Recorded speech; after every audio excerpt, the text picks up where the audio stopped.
નમસ્કાર વિદ્યાર્થી મિત્રો, ધી અધિકારીના આ ઓનલાઈન પ્લેટફોર્મમાં આપ સર્વેનું હાર્દિક સ્વાગત છે.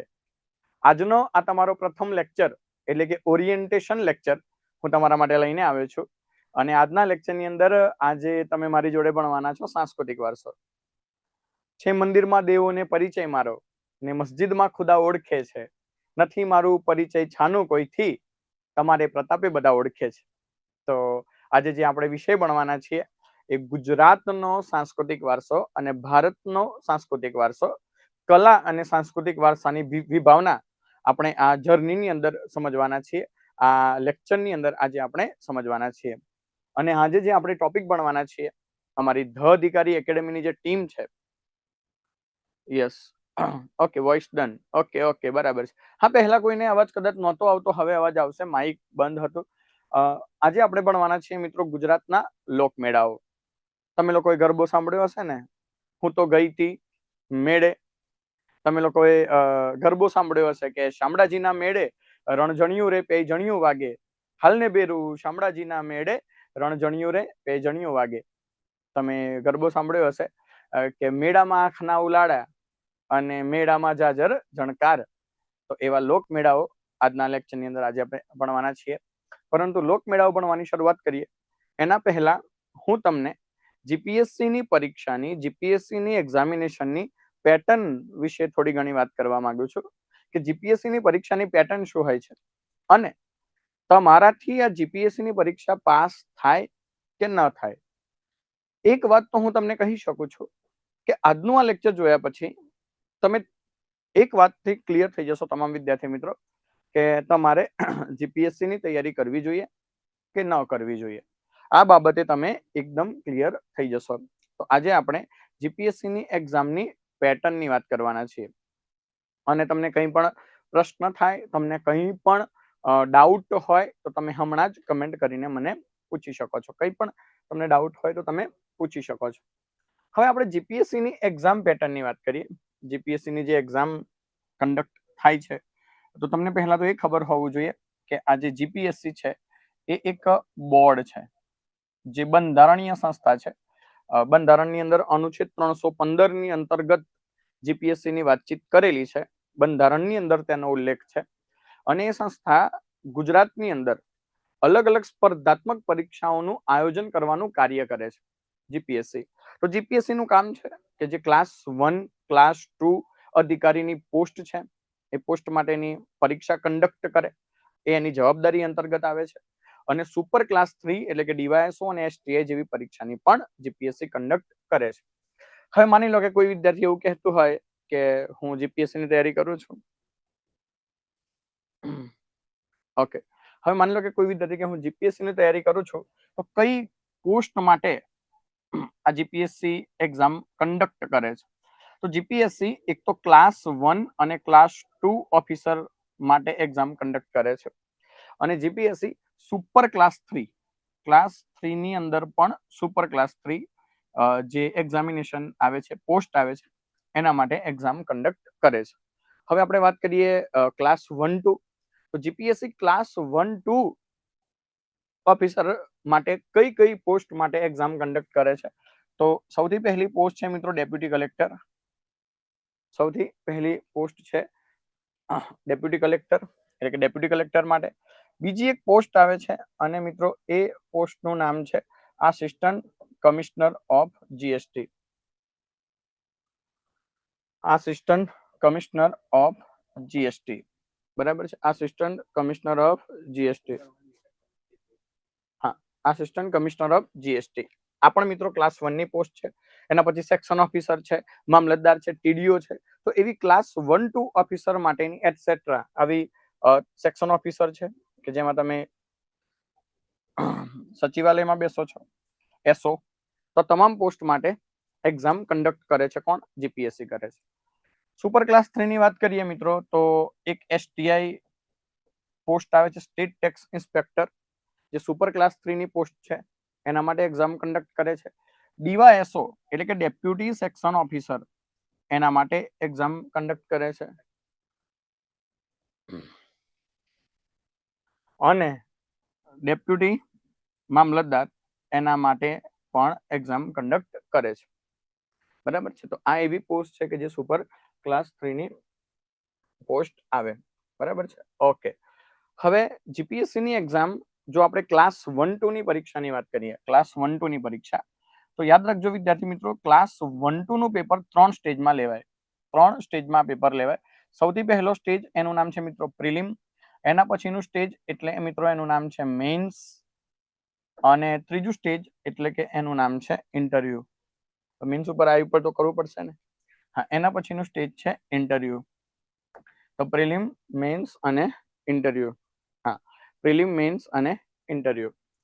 હવે પ્રિલિમ ની વાત કરીએ તો પ્રિલિમ ની અંદર કોર સબ્જેક્ટ કુલ છે 8. પ્રિલિમમાં કોર સબ્જેક્ટ કુલ કેટલા છે? 8. 4 હું આ બાજુ લખું છું, 4 હું આ બાજુ લખું છું. તમને કંઈ પણ ડાઉટ હોય તો તમે સવાલ પૂછી શકો છો. ઓકે, બરાબર છે. 4 હું આ બાજુ લખું છું, 4 હું આ બાજુ લખું છું. જે 4 વિષય છે કે 8 કુલ વિષય છે. ઓકે, તો આ જે 4 વિષય છે એમાં એક આવે હિસ્ટ્રી એટલે કે ઇતિહાસ, પછી બીજો વિષય આવે સાંસ્કૃતિક વારસો એટલે કે કલ્ચર, એના પછી છે મિત્રો પોલિટી, એના પછીનો સબ્જેક્ટ કયો છે તો પોલિટી, અને એના પછી છે મેથ્સ અને રીઝનિંગ. તો આ 4 સબ્જેક્ટ આ બાજુ લખે. બીજા 4 લખું છું, બીજા 4 આ બાજુ લખું છું, આ બાજુ 4 લખું છું. એમાં એક આવે મિત્રો ઇકોનોમિક્સ, એક આવે વિદ્યાર્થી મિત્રો જીઓગ્રાફી, એના પછી આવે સાયન્સ એન્ડ ટેકનોલોજી, અને પછી કરંટ અફેર. તો આ થયા કુલ 8 વિષય. આ 8 વિષયમાંથી તમને પરીક્ષામાં સવાલો પૂછાય છે. પછી એના પણ પાછા ગૌણ વિષય બનાવવા હોય તો બને. જેમ કે જીઓગ્રાફીની અંદર ફિઝિકલ જીઓગ્રાફી આવે, સામાન્ય ભૂગોળ આવે, એના પછી પર્યાવરણ આવે તો પર્યાવરણ પણ જીઓગ્રાફીનો ભાગ ગણી શકાય. તો એવી રીતે ગણવા જઈએ તો વિષયો થોડા વધી પણ જાય. જેમ કે પોલિટીની અંતર્ગત જ રાજ્ય વ્યવસ્થા, પોલિટી એટલે તમને ખબર છે રાજ્ય વ્યવસ્થા, એના અંતર્ગત ઇન્ટરનેશનલ રિલેશન પણ પરીક્ષાની અંદર પૂછાઈ જતું હોય છે. આંતરરાષ્ટ્રીય સંબંધો, પબ્લિક એડમિનિસ્ટ્રેશન એટલે કે જાહેર વહીવટ, એ પણ એના અંતર્ગત પૂછાઈ જતું હોય છે. તો આમ જોવા જઈએ તો સબ્જેક્ટ વધી પણ શકે, પરંતુ કોર સબ્જેક્ટ આટલા 8 જ છે કે જે તમને પ્રિલિમમાં પૂછે છે. આ પ્રિલિમમાં જે આ 8 વિષયોમાંથી સવાલ પૂછાય છે મિત્રો, આ પ્રિલિમની અંદર જે આ 8 વિષયમાંથી સવાલો પૂછાય છે, યાદ રાખજો વિદ્યાર્થી મિત્રો, આ સવાલો MCQ બેઝડ હોય છે. MCQ base, multiple choice question. બરાબર છે. અને કેટલા સવાલો હોય તો યાદ રાખજો, એવરેજ દરેક વિષયમાંથી એવરેજ 25 પ્રશ્નો પૂછાય. એવરેજ 25 પ્રશ્નો પૂછાય તો કુલ મિત્રો 200 માર્કનું પેપર હોય. 200 માર્ક્સનું પેપર હોય પ્રિલિમનું. અને આ જે 200 માર્ક્સનું પેપર હોય મિત્રો, એ 3 કલાકનું હોય છે. 200 માર્ક્સનું પેપર એ 3 કલાકનું હોય છે. તો યાદ રાખજો, પેપર કેટલા માર્કનું હોય? 200 માર્કનું. અને એ પેપર કેટલા કલાકનું હોય તો 3 કલાકનું. તો 200 માર્કનું પેપર 3 કલાકનું. ઓકે, તો આ થયું MCQ બેઝ એક્ઝામિનેશન. બીજી એક વાત કે આ જે પ્રિલિમ પરીક્ષા છે, એ પ્રિલિમ પરીક્ષાના માર્ક તમારા સિલેક્શનમાં ક્યાંય ગણાતા નથી. પરંતુ જો તમે પ્રિલિમ ક્લિયર કરો છો તો જ તમને આગળ મેન્સ લખવા દેવા મળશે. એટલે કે જો તમારે મેન્સ લખવી હોય, તો મેન્સ લખવા માટે પ્રિલિમ ક્લિયર કરવી જરૂરી છે. બરાબર છે. આમાં તમને કંઈ પણ ડાઉટ હોય તો પૂછી શકો છો. અને આજે મેં 8 વિષય અહીંયા લખ્યા, એમાંથી એક વિષય અહીંયા મેં લખેલો છે કલ્ચર એટલે કે સાંસ્કૃતિક વારસો. ગુજરાતનો અને ભારતનો સાંસ્કૃતિક વારસો, એ વિષય હું તમને ભણાવવાનો છું. અને આજે આપણે એ જ વિષય ભણવાના છે. એનો જ લેક્ચર આજે હું તમારા સમક્ષ લઈને આવ્યો છું. માની લો કે તમે પ્રિલિમ એક્ઝામ ક્લિયર કરી નાખી. કારણ કે અચ્છા, પ્રિલિમની તૈયારી કેમ નહીં કરવી, પ્રિલિમ ક્લિયર કરવાનો ફંડા શું, તો એની ચર્ચા, એની વાતો આપણે ભવિષ્યમાં કરતા જ રહીશું. અમારી ટીમ તમારી સમક્ષ એટલા માટે જ છે કે તમને બહુ સરળ રસ્તો એવો બતાવે કે જેનાથી પ્રિલિમ અને મેન્સ તમે સરળતાથી ક્લિયર કરી શકો. પરંતુ તમે પ્રિલિમ ક્લિયર કરો છો તો તમારે પછી મેન્સ લખવાની થાય છે. અને મિત્રો મેન્સ છે ડિસ્ક્રિપ્ટિવ. ડિસ્ક્રિપ્ટિવ એટલે કે મેન્સની અંદર તમારે લખવાનું છે. હવે જો માની લો કે કોઈ વિદ્યાર્થી એવું હોય, જેમ કે હું એ કેટેગરીનો વિદ્યાર્થી છું, હું હાલ પણ એ જ કેટેગરીમાં આવું છું. માની લો કે આમાંથી કોઈ વિદ્યાર્થી એવું કહેતું હોય કે સર મને છે ને MCQ ની એક્ઝામ આવે, મતલબ આમાં મારા સામે હાલ જે વિદ્યાર્થીઓ બેઠા એમાં કોઈ મારા જેવો વિદ્યાર્થી હોય તો કમેન્ટ કરજો. હું એવો વિદ્યાર્થી છું કે મને એવું કહેવામાં આવે કે એમસીક્યુ વાળી એક્ઝામ મારે આપવાની છે. એમસીક્યુ એટલે કે પેલો ગોળ મીંડા કરવાના, એમસીક્યુ વાળી એક્ઝામ મારે આપવાની છે. તો મને થોડો ડર લાગે, મને આમ થોડું હેઝિટેશન જેવું થાય અને મને આમ થોડું એમ લાગે કે હું ક્લિયર કરીશ કે નહીં. પરંતુ કોઈ મને એવું કહી દે કે તારે મેન્સ લખવાની છે, એટલે કે લખવા વાળી પરીક્ષા આપવાની છે, તો લખવા વાળી પરીક્ષામાં તો હું ભૂકા કાઢી નાખું. લખવા વાળી પરીક્ષામાં તો પછી મારા જેવો કોઈ ટોપર નહીં. કદાચ કોઈક એવો સ્ટુડન્ટ હોય મારા સામે હોય કદાચ હાલ લેક્ચરમાં કે એમ કહેતા હોય કે સાહેબ કોલેજમાં હું પેપર લખતો કે લખતી તો બહુ મજા, મારા જેવું કોઈ પેપર, હું સપ્લિમેન્ટરી ભરતી, મારા જેવી સપ્લિમેન્ટરી કોઈ ના ભરે. અમુક એવા વિદ્યાર્થીઓ હોય છે, એમનું લખાણમાં પ્રેઝન્ટેશન બહુ ગજબ હોય છે. એ લોકો એટલું ગજબ લખતા હોય છે કે લખેલું વાંચીને બીજાને થોડું ગમે. એ લોકો જોડે બહુ સારો શબ્દ ભંડોળ છે. એ લોકોને ખૂબ સારી કવિતાઓ આવડે છે, શાયરી આવડે છે, શ્લોક લખતા આવડે છે, અને એ લોકો એમના લખાણમાં એ શાયરી, એ શ્લોક, એ કન્ટેન્ટ એ લેવલનું લખી શકતા હોય છે. તો એવા વિદ્યાર્થીઓ મિત્રો આ મેન્સ ક્લિયર કરી શકે છે. એવા જ વિદ્યાર્થીઓ મેન્સ ક્લિયર કરી શકે છે. અને હું જે તમારો ઓફિશિયલ સિલેબસ છે મેન્સનો, ઓફિશિયલ સિલેબસ છે મેન્સનો, હું તમારી સમક્ષ જ આ મેન્સનો સિલેબસ હાલ ઓપન કરું છું. જે જીપીએસસી નો લાસ્ટમાં 240 નંબરની એડવર્ટાઇઝમેન્ટનું જે પેપર લેવાયું એનો હું આ સિલેબસ વાંચું છું.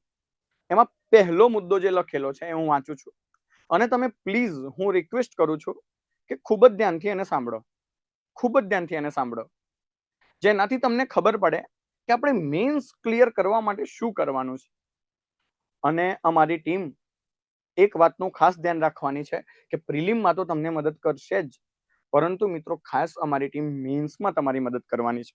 તમે ધ્યાનથી સાંભળજો, અહીંયા શું લખેલું છે, મુખ્ય પરીક્ષાના સિલેબસમાં શું લખેલું છે. મુખ્ય પરીક્ષાનો હેતુ ઉમેદવારની માત્ર યાદશક્તિ કે જાણકારી નહીં, પરંતુ વિચારવાની ક્ષમતા અને ઊંડી સમજણની ચકાસણી કરવાનો છે. સામાન્ય અભ્યાસના પ્રશ્નપત્રો એટલે કે જે મેન્સમાં પ્રશ્નપત્રો આવશે ના પ્રશ્નોનું સ્વરૂપ એટલે કે એમાં જે સવાલો પૂછાય છે એનું સ્વરૂપ અને ધોરણ એક સુશિક્ષિત વ્યક્તિ કોઈ વિશેષ અભ્યાસ વિના, જોજો હો, આ જીપીએસસી લખીને આપ્યું છે, કોઈ વિશેષ અભ્યાસ વિના જવાબ આપી શકે તેવું રાખવામાં આવશે. એનો અર્થ વિદ્યાર્થી મિત્રો જીપીએસસી ખુદ સ્વીકારે છે કે અમારે ગોખેલા વ્યક્તિઓની જરૂર નથી. અમે તમને એવો સવાલ નથી પૂછવાના કે જેમાં તમારે ઘણો બધો ડેટા ગોખીને જવાબ આપવો પડે. અમે તમને એવો નિબંધ નથી પૂછવાના કે એ નિબંધમાં તમે 50 અલગ અલગ પ્રકારના ડેટા ગોખીને જાઓ, નથી પૂછવાના. પણ તમારી સમજણ શક્તિ કેટલી છે, તમે કેવી રીતે પ્રશ્નને સમજી શકો છો, એ 3 કલાકના સમયગાળામાં કેટલી સ્પીડમાં તમે એને સમજીને કન્વર્ટ કરીને પોતાના દિમાગમાં વિચારીને એને પેપર ઉપર પ્રેઝન્ટ કરી શકો છો, એ ચેક કરવામાં આવશે. અને આગળનો પણ મુદ્દો મહત્વનો છે કે આ પ્રશ્નો સિવિલ સર્વિસમાં કારકિર્દી માટે ઉપયોગી તેવા વિવિધ વિષયો અંગેની જાગૃતતાની ચકાસણી કરશે. તેના દ્વારા વિવિધ વિષયો અંગે મૂળભૂત સમજ, વિશ્લેષણ કરવાની ક્ષમતા અને યોગ્ય નિર્ણય લેવાની શક્તિ પણ રાખવામાં આવશે. એનો અર્થ કે જીપીએસસીમાં ક્લિયર કટ લખેલું છે કે તમારી ક્રિએટિવિટી કેટલી છે. ક્રિએટિવિટીના આધારે તમે મેન્સ ક્લિયર કરી શકો છો. અને હું તમને આનું એક ઉદાહરણ આપું તો તમે ટીના ડાભીનું નામ સાંભળ્યું હશે. ટીના ડાભી 2017 યુપીએસસી ટોપર, નામ સાંભળ્યું તમે લોકોએ? કેટલા વિદ્યાર્થી મિત્રો એવા છે કે જેમણે ટીના ડાભીનું નામ સાંભળ્યું છે, સાંભળેલું હશે? 2017 યુપીએસસી ના ટોપર છે. હવે યુપીએસસીમાં જે પ્રિલિમનું રિઝલ્ટ આવ્યું, પ્રિલિમનું રિઝલ્ટ, એ પ્રિલિમના રિઝલ્ટની અંદર યુપીએસસીની અંદર જે પ્રિલિમનું રિઝલ્ટ આવ્યું, એ પ્રિલિમના રિઝલ્ટની અંદર પ્રિલિમના મેરિટમાં 0.40 માર્ક્સથી એમનું સિલેક્શન થયું. 0.40 માર્ક્સથી, એટલે કે ઉદાહરણ આપું તો મેરિટ હતું 84 પોઈન્ટ સમથિંગ, મેરિટ હતું 84 પોઈન્ટ સમથિંગ, અને ટીના ડાભીના માર્ક્સ હતા 84.45, કંઈક આ પ્રકારે માર્ક હતા. એક્ઝેક્ટ મને ડેટા હાલ યાદ નથી. અર્થાત ટીના ડાભી ખાલી પોઈન્ટના માર્જિનથી પ્રિલિમમાં પાસ થયા, ખાલી પોઈન્ટના માર્જિનથી. એટલે કે એક પણ સવાલ એટલે કે એક પણ સવાલ ટીના ડાબીનો જો ખોટો પડતો પ્રિલિમમાં, તો મિત્રો ટીના ડાબી એ પરીક્ષામાં પ્રિલિમમાં ફેલ હતા, પરંતુ આટલા માર્કે એમણે પ્રિલિમ પાસ કરી. તમને એવું થતું હશે કે ઓહો આ છોકરી તો માંડ માંડ પ્રિલિમ પાસ કરે છે, આનામાં તો પ્રિલિમ પાસ કરવાની પણ તાકાત નથી, ખાલી 0.45 માર્ક્સ મેરિટ થી કટ ઓફ થી વધારે આવે. એટલે તમારા દિમાગમાં શું આવે કે આ છોકરી તો એટલી હોશિયાર નથી. પણ એ છોકરીએ જ્યારે મેન્સ લખી, ટીના ડાબી મેડમે જ્યારે મેન્સ લખી, તો મિત્રો ઓલ ઇન્ડિયા રેન્ક 1, આખા ઇન્ડિયામાં પહેલો રેન્ક. અર્થાત કે પ્રિલિમની તૈયારી અને મેન્સની તૈયારીમાં જમીન આસમાનનો ફરક છે. પ્રિલિમની તૈયારી અને મેન્સની તૈયારી એ એક નથી, સેમ નથી, સિમિલિયર નથી, અલગ અલગ પેટર્નમાં તૈયારી કરવી પડે છે. અને મેન્સ ક્લિયર તમને જવાબ આપે છે કે તમારી સમજણ શક્તિની અમે ચકાસણી કરીશું. ઓકે, હવે મેન્સની વાત કરીએ તો મેન્સની અંદર જે પણ પેપર લેવાય એ તમારા 2 મુદ્દાઓની ચકાસણી કરે છે. 2 મુદ્દાઓની. સૌથી પહેલી ચકાસણી કરે છે મિત્રો ભાષા, એટલે કે લેંગ્વેજ. હવે તમે મને જવાબ આપો તો, તમે અધિકારી બનો છો તો કયા રાજ્યમાં અધિકારી બનો છો? વંશુભાઈ કોઈ વિદ્યાર્થી આમાંથી અધિકારી બને તો એને નોકરી કયા રાજ્યમાં મળે? ગુજરાત. જીપીએસસી છે તો ગુજરાતમાં નોકરી મળે. હવે ગુજરાતમાં નોકરી મળે ને કોઈ તમને મળવા આવે, કોઈ ફરિયાદ લઈ, માનો કે તમે મામલતદાર બન્યા અને મામલતદાર બન્યા પછી કોઈ તમારી સમક્ષ ફરિયાદ લઈને આવે, તો એ વ્યક્તિ તમારી જોડે કઈ ભાષામાં વાત કરશે? કોઈ માનો કે ગામડાનો વ્યક્તિ છે, ગામડામાં કોઈ ગરીબ પરિવારનો વ્યક્તિ છે, વંચિત વ્યક્તિ છે ને એ તમારી જોડે ફરિયાદ લઈને આવે છે, તો વંશુભાઈ કઈ ભાષામાં વાત કરે? ગુજરાતીમાં. એટલા માટે જીપીએસસી એમ કહે છે કે અમે તમારી એક ભાષાને ચેક કરીશું અને એ ભાષાનું નામ છે ગુજરાતી. અને એ ભાષા કઈ છે? ગુજરાતી. એટલે કે જીપીએસસી ની અંદર તમારે ગુજરાતી ભાષાનું એક આખું પેપર મેન્સમાં આપવાનું છે, જે આશાબેન તમને ભણાવવાના છે. આશાબેન જેમાં તમારી મદદ કરવાના છે. અને ગુજરાતી ભાષા શીખવી એ ખૂબ જ જરૂરી છે. તારા નામનો ટહુકો મેં અહીં છાતીમાં રાખ્યો છે, ભૂસાવા ક્યાં દીધો કક્કો પાટીમાં રાખ્યો છે, મલક કાંઈ કેટલાય ખૂંદ્યા અને બધાની ધૂળ ચોટી, પણ મેં આજે મારો ધબકારો ગુજરાતીમાં રાખ્યો છે. એવી આ ગુજરાતી ભાષા તમારે સમજવી પડશે, એ ગુજરાતી ભાષા તમારે જાણવી પડશે. પ્રેમાનંદે તો કીધું હતું કે જ્યાં સુધી હું ગુજરાતી ભાષાને અન્ય ભાષા સમોવડી નહીં બનાવું, અન્ય ભાષાના સમકક્ષ નહીં બનાવું, ત્યાં સુધી હું પાઘડી નહીં પહેરું. આવું પ્રેમાનંદે કીધું હતું. અને એક કવિએ તો કેવી અદ્ભુત વાત કરી ગુજરાતી ભાષા વિશે કે એના કરતા તો હે ઈશ્વર તું દે મને મરવાનું. કેવી અદ્ભુત વાત કરી.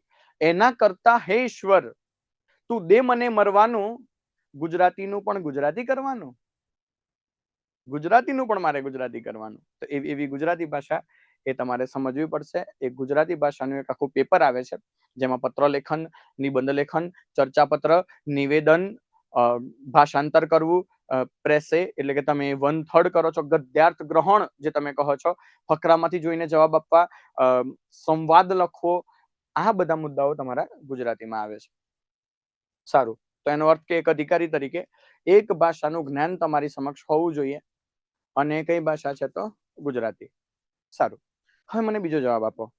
માની લો કે તમે અધિકારી બની ગયા અને કોઈ વ્યક્તિએ તમને ફરિયાદ કરી, તમારા સમક્ષ કોઈએ ફરિયાદ કરી, અને એ ફરિયાદ તમારે દિલ્હી સુધી પહોંચાડવી છે, મુખ્ય પ્રધાનમંત્રી ઓફિસમાં તમારે પહોંચાડવી છે.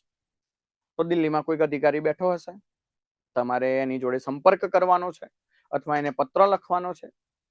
અને દિલ્હીમાં જે અધિકારી બેઠો છે એ ગુજરાતી નથી, એટલે કે ગુજરાતી ના પણ હોઈ શકે. તો તમે એને પત્ર લખશો તો કઈ ભાષામાં લખશો? અંગ્રેજીમાં. કારણ કે અંગ્રેજી એક એવી ભાષા છે કે જે આપણા વ્યવહારમાં ચાલતી ભાષા છે. એનો અર્થ કે એક ભાષા તમારે સમજવી પડશે. જીપીએસસી એવું કહે છે કે અમે તમારી એક ભાષાને ચેક કરીશું અને એ ભાષાનું નામ છે none other than English. None other than English, એટલે કે તમારી અંગ્રેજી ભાષા ચેક કરવામાં આવશે. એના પછી ત્રીજું પેપર એ પણ તમારી ભાષાને ચેક કરે છે. અને એ ત્રીજું પેપર છે મિત્રો એસે. એ પેપર કયું છે તો એસે એટલે કે મિત્રો નિબંધ. એસે એટલે કે નિબંધ, જેની અંદર તમારે 2 એસે લખવાના છે. નિબંધ જેને કોઈ બંધન નથી એટલે નિબંધ. તો એક આખું પેપર આવે છે નિબંધનું. આ 3 પેપરમાં જીપીએસસી તમારી ભાષાને ચેક કરશે, તમારી ભાષા છે એ ભાષાની ચકાસણી કરશે. એના પછી તમારો એક વિષય ચેક કરવામાં આવશે અને એ વિષયનું નામ છે જીએસ એટલે કે જનરલ સ્ટડી. અને જનરલ સ્ટડીની અંદર 4 પેપર લેવામાં આવે છે. એકનું નામ છે GS1, એકનું નામ છે GS2, એકનું નામ છે GS3 અને એકનું નામ છે GS4. ઓ માય ગોડ, આટલા બધા પેપર, એટલે કે 1 2 3 4 5 6 અને 7, 7 દિવસ 7 પેપર, અથવા તો 5 દિવસમાં 7 પેપર, કારણ કે એક દિવસમાં ઘણી વખત 2 પેપર પણ હોય. તો તમે આ પેપર આપો છો અને આ પેપરમાં તમે પહેલા 2 વિષયને બાજુમાં મૂકી દો, ગુજરાતી અને અંગ્રેજી. આ બંને વિષય ખાલી ક્વોલિફાય છે, એટલે કે એ વિષયમાં ખાલી તમારે પાસ થવાનું છે. કેટલા? 25% માર્કથી. એ તો આપણે હમણાં સમજીએ છીએ. પણ બાકીના જે મેં પેપર લખે, એસે કેટલા માર્કનો આવે? 250 માર્કનો આવે. GS1 એ પણ 250 માર્કનું આવે. GS2 એ પણ 250 માર્કનું આવે. GS3 એ પણ 250 માર્કનું આવે અને GS4 એ પણ 250 માર્ક્સનું આવે. તો 1 2 3 4 અને 5, 25 5 125, એટલે કે 1250 માર્ક. ઓહો હો હો, 1250 માર્ક, એમાંથી તમારું સિલેક્શન થવાનું. ખબર પડે છે? તો આ થયું તમારું મેન્સ. અને મેન્સ પછીનો જે પોર્શન આવે છે મિત્રો, મેન્સ પછીનો જે પોર્શન આવે છે એનું નામ છે મિત્રો ઇન્ટરવ્યુ. અને ઇન્ટરવ્યુ કેટલા માર્કનું આવે છે? તો ઇન્ટરવ્યુ મિત્રો આવે છે 150 માર્કનું. ઇન્ટરવ્યુ કેટલા માર્કનું આવે છે? 150 માર્કનું. તો 1250 અને એની અંદર 150 ઉમેરો એટલે કે ટોટલ 1400, એટલે કે 1400 માર્ક. આ 1400 માર્કમાંથી તમારું સિલેક્શન થવાનું. આઈ હોપ કે તમને જીપીએસસી ની આ પેટર્ન ખબર છે. બોલો, ક્લિયર હોય તો બધા થમ્સ અપ કરી દો. આમ થમ્સ અપ કરી દો કે મુદ્દો ક્લિયર છે. અને કંઈ પણ ડાઉટ હોય તો તમે પૂછો પ્લીઝ. તમને કંઈ પણ ડાઉટ હોય તો પૂછો. Okay, done. તો બસ હવે માતાજીની અસીમ કૃપાથી હું શરૂઆત કરવા જઈ રહ્યો છું સાંસ્કૃતિક વારસો. અને આજે જે પહેલો જ ટોપિક આપણે ભણવાના છીએ, પહેલો જ મુદ્દો જે આપણે ભણવાના છીએ, એ મુદ્દો છે ગુજરાતના લોકમેળાઓ. જો મેં જે વાત કરી એ તમને પીપીટીમાં પણ આપેલી છે, તમારે સમજવું હોય તો. પ્રિલિમ 200 માર્કનું આવે, MCQ બેઝ આવે.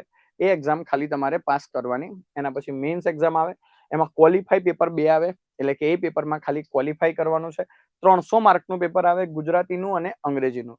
એમાંથી 25% માર્ક લાવવા ફરજિયાત, એટલે કે 300 ના 25%, એટલે કે 75 માર્ક લાવવા ફરજિયાત છે. એના પછી એસેનું પેપર, એ 250 માર્કનું આવે. GS1 જેમાં હિસ્ટ્રી, કલ્ચર અને જીઓગ્રાફી 250 માર્કનું આવે, 3 કલાકનું. GS2 જેમાં polity, Indian society, governance, international relation, એ પણ ઓકે ગુડ, એ પણ 250 માર્કનું આવે. GS3 જેમાં economy, science and technology, current affair, environment, disaster management, એ પણ 250 માર્કનું આવે. અને GS4 માં એથિક્સ અને કેસ સ્ટડી, એ 250 માર્કનું આવે. તો એમ કરીને કુલ તમે જો આ ક્વોલિફાય પેપરને બાજુમાં મૂકી દો તો આ જે પોર્શન બન્યો, આટલામાંથી તમારું સિલેક્શન મેન્સમાં થાય. આટલામાંથી તમારું સિલેક્શન મેન્સમાં થાય. ઓકે, ચલો તો હવે આપણે શરૂઆત કરીએ છીએ ગુજરાતના લોકમેળાઓ. ચલો તો આજે જે મુદ્દો આપણે ભણવાના છીએ, જે ટોપિક આપણે ભણવાના છીએ, એ ટોપિક છે મિત્રો ગુજરાતના લોકમેળાઓ. ગુજરાતના લોકમેળાઓ, બરાબર છે?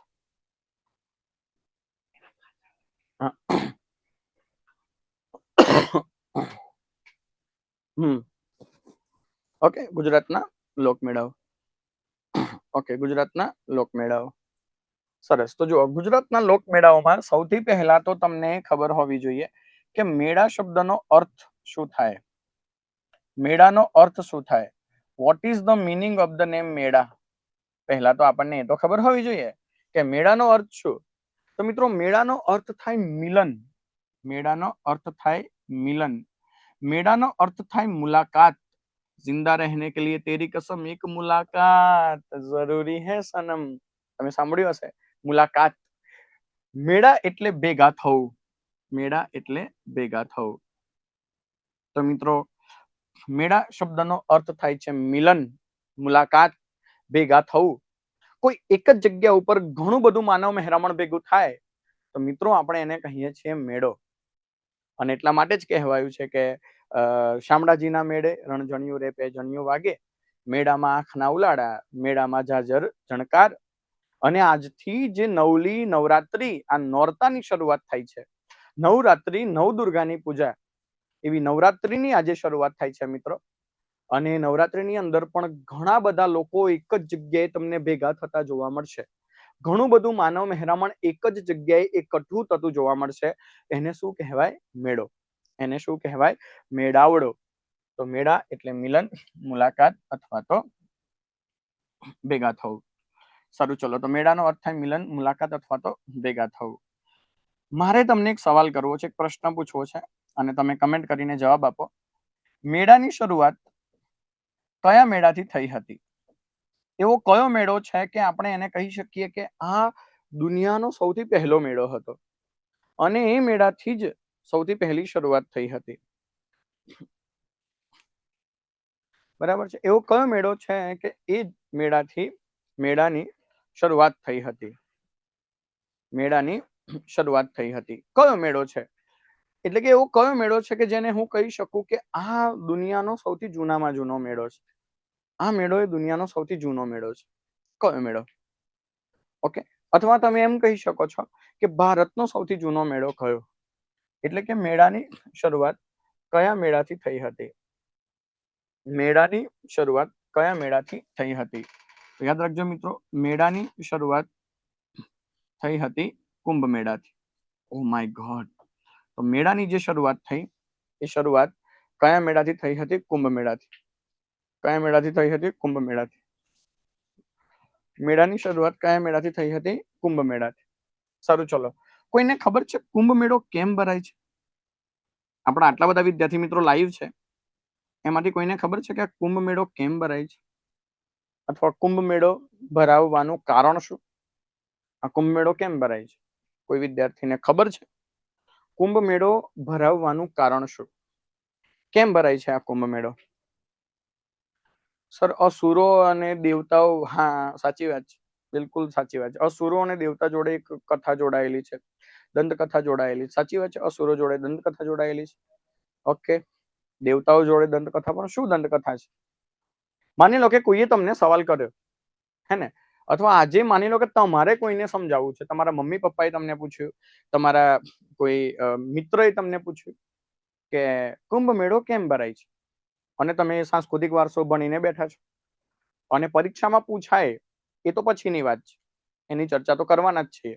પરંતુ તમે અધિકારી બનવાના છો અને એક એસ્પિરન્ટ છો, તમે ગુજરાતના એસ્પિરન્ટ છો, જીપીએસસી ના એસ્પિરન્ટ છો, તો તમને ખબર તો હોવી જોઈએ કે કુંભ મેળો કેમ ભરાય છે.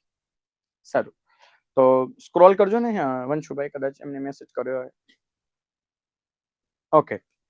કુંભ મેળો કેમ ભરાય છે? જુઓ, કુંભ મેળો કેમ ભરાય છે એની પાછળ મિત્રો એક દંતકથા પ્રચલિત છે.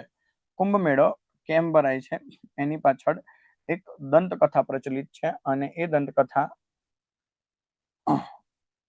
તમે એક વખત સાંભળી લો કે કુંભ મેળો કેમ ભરાય છે. કુંભ મેળો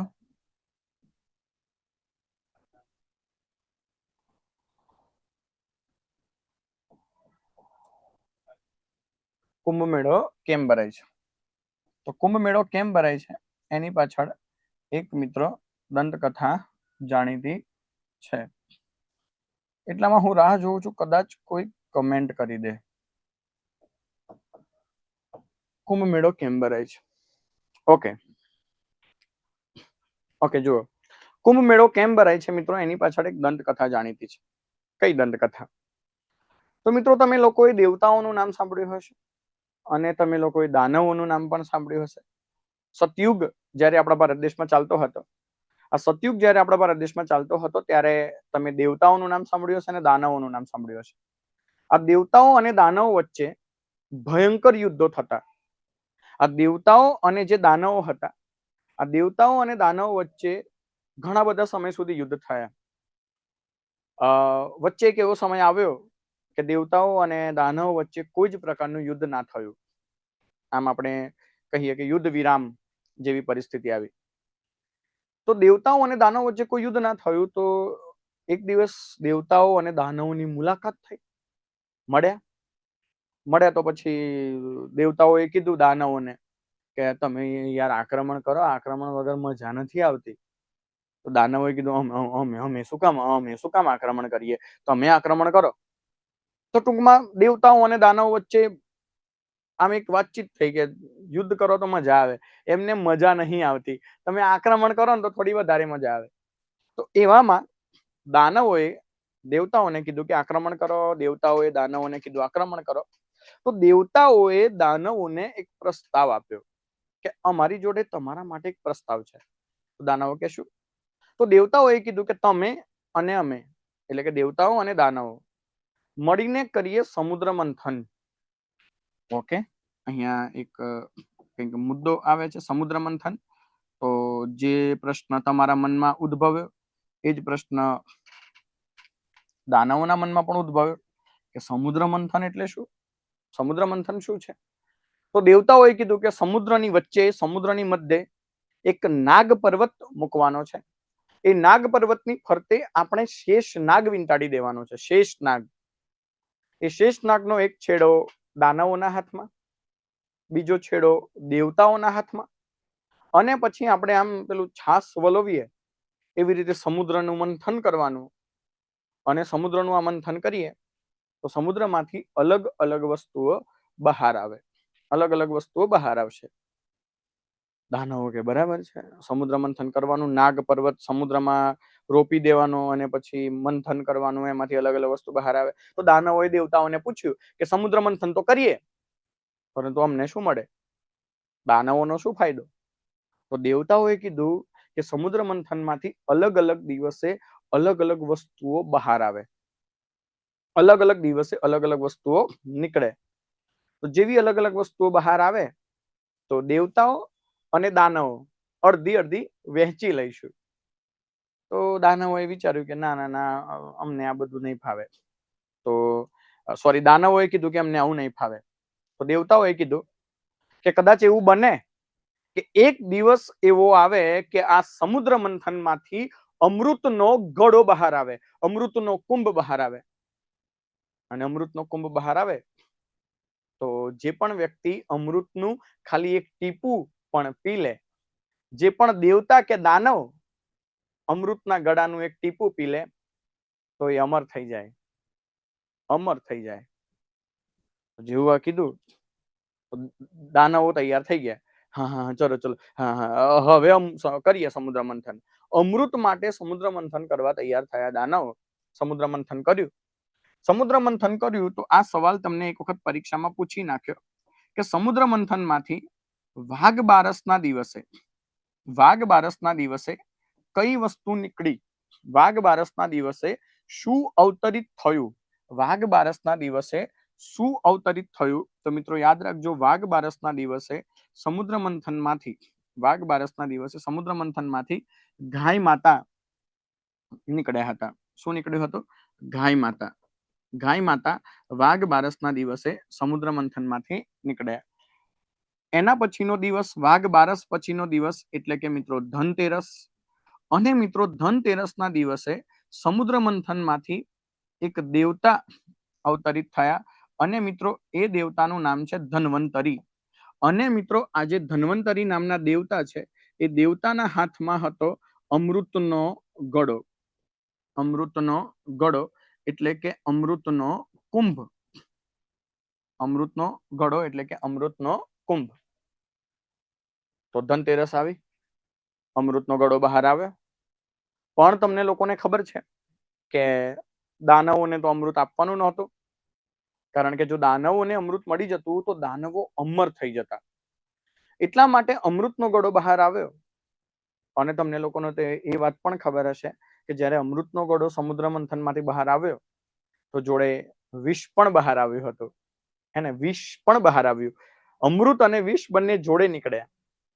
પરંતુ તમને ખબર છે કે વિષ જ્યારે ધરતી તરફ આવતું હતું, વિષ જ્યારે પૃથ્વીના ગોળા તરફ આવતું હતું, એ વિષ જો ધરતી ઉપર આવી ગયું હોત તો પૃથ્વીનો સર્વસ્વ વિનાશ થઈ જતો.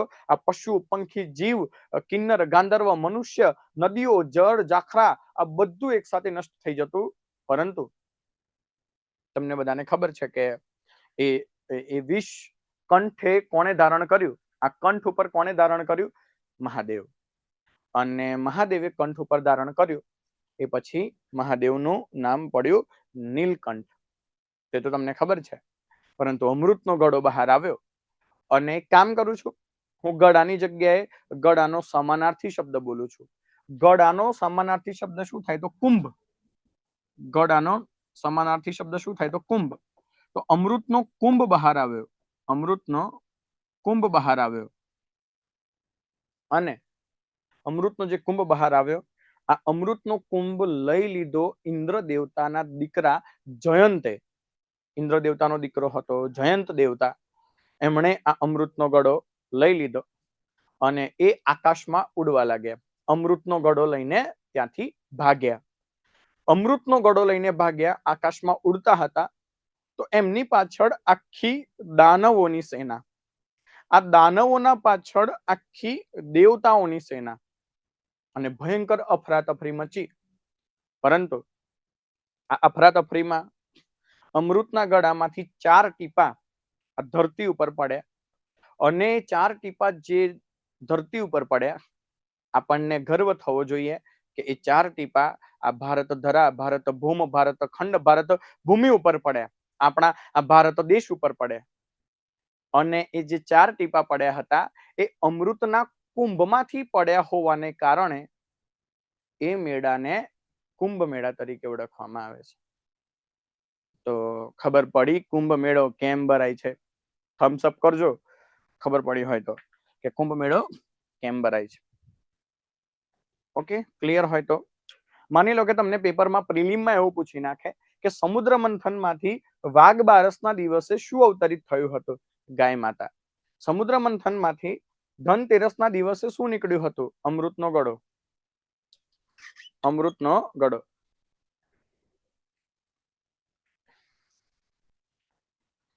ઓકે ઓકે ચલો, તો ધનતેરસના દિવસે અમૃતનો ગળો નીકળ્યો. અને એ પછી 4 જગ્યાએ કયા મેળાનું આયોજન કરવામાં આવે છે? તો કુંભ મેળાનું.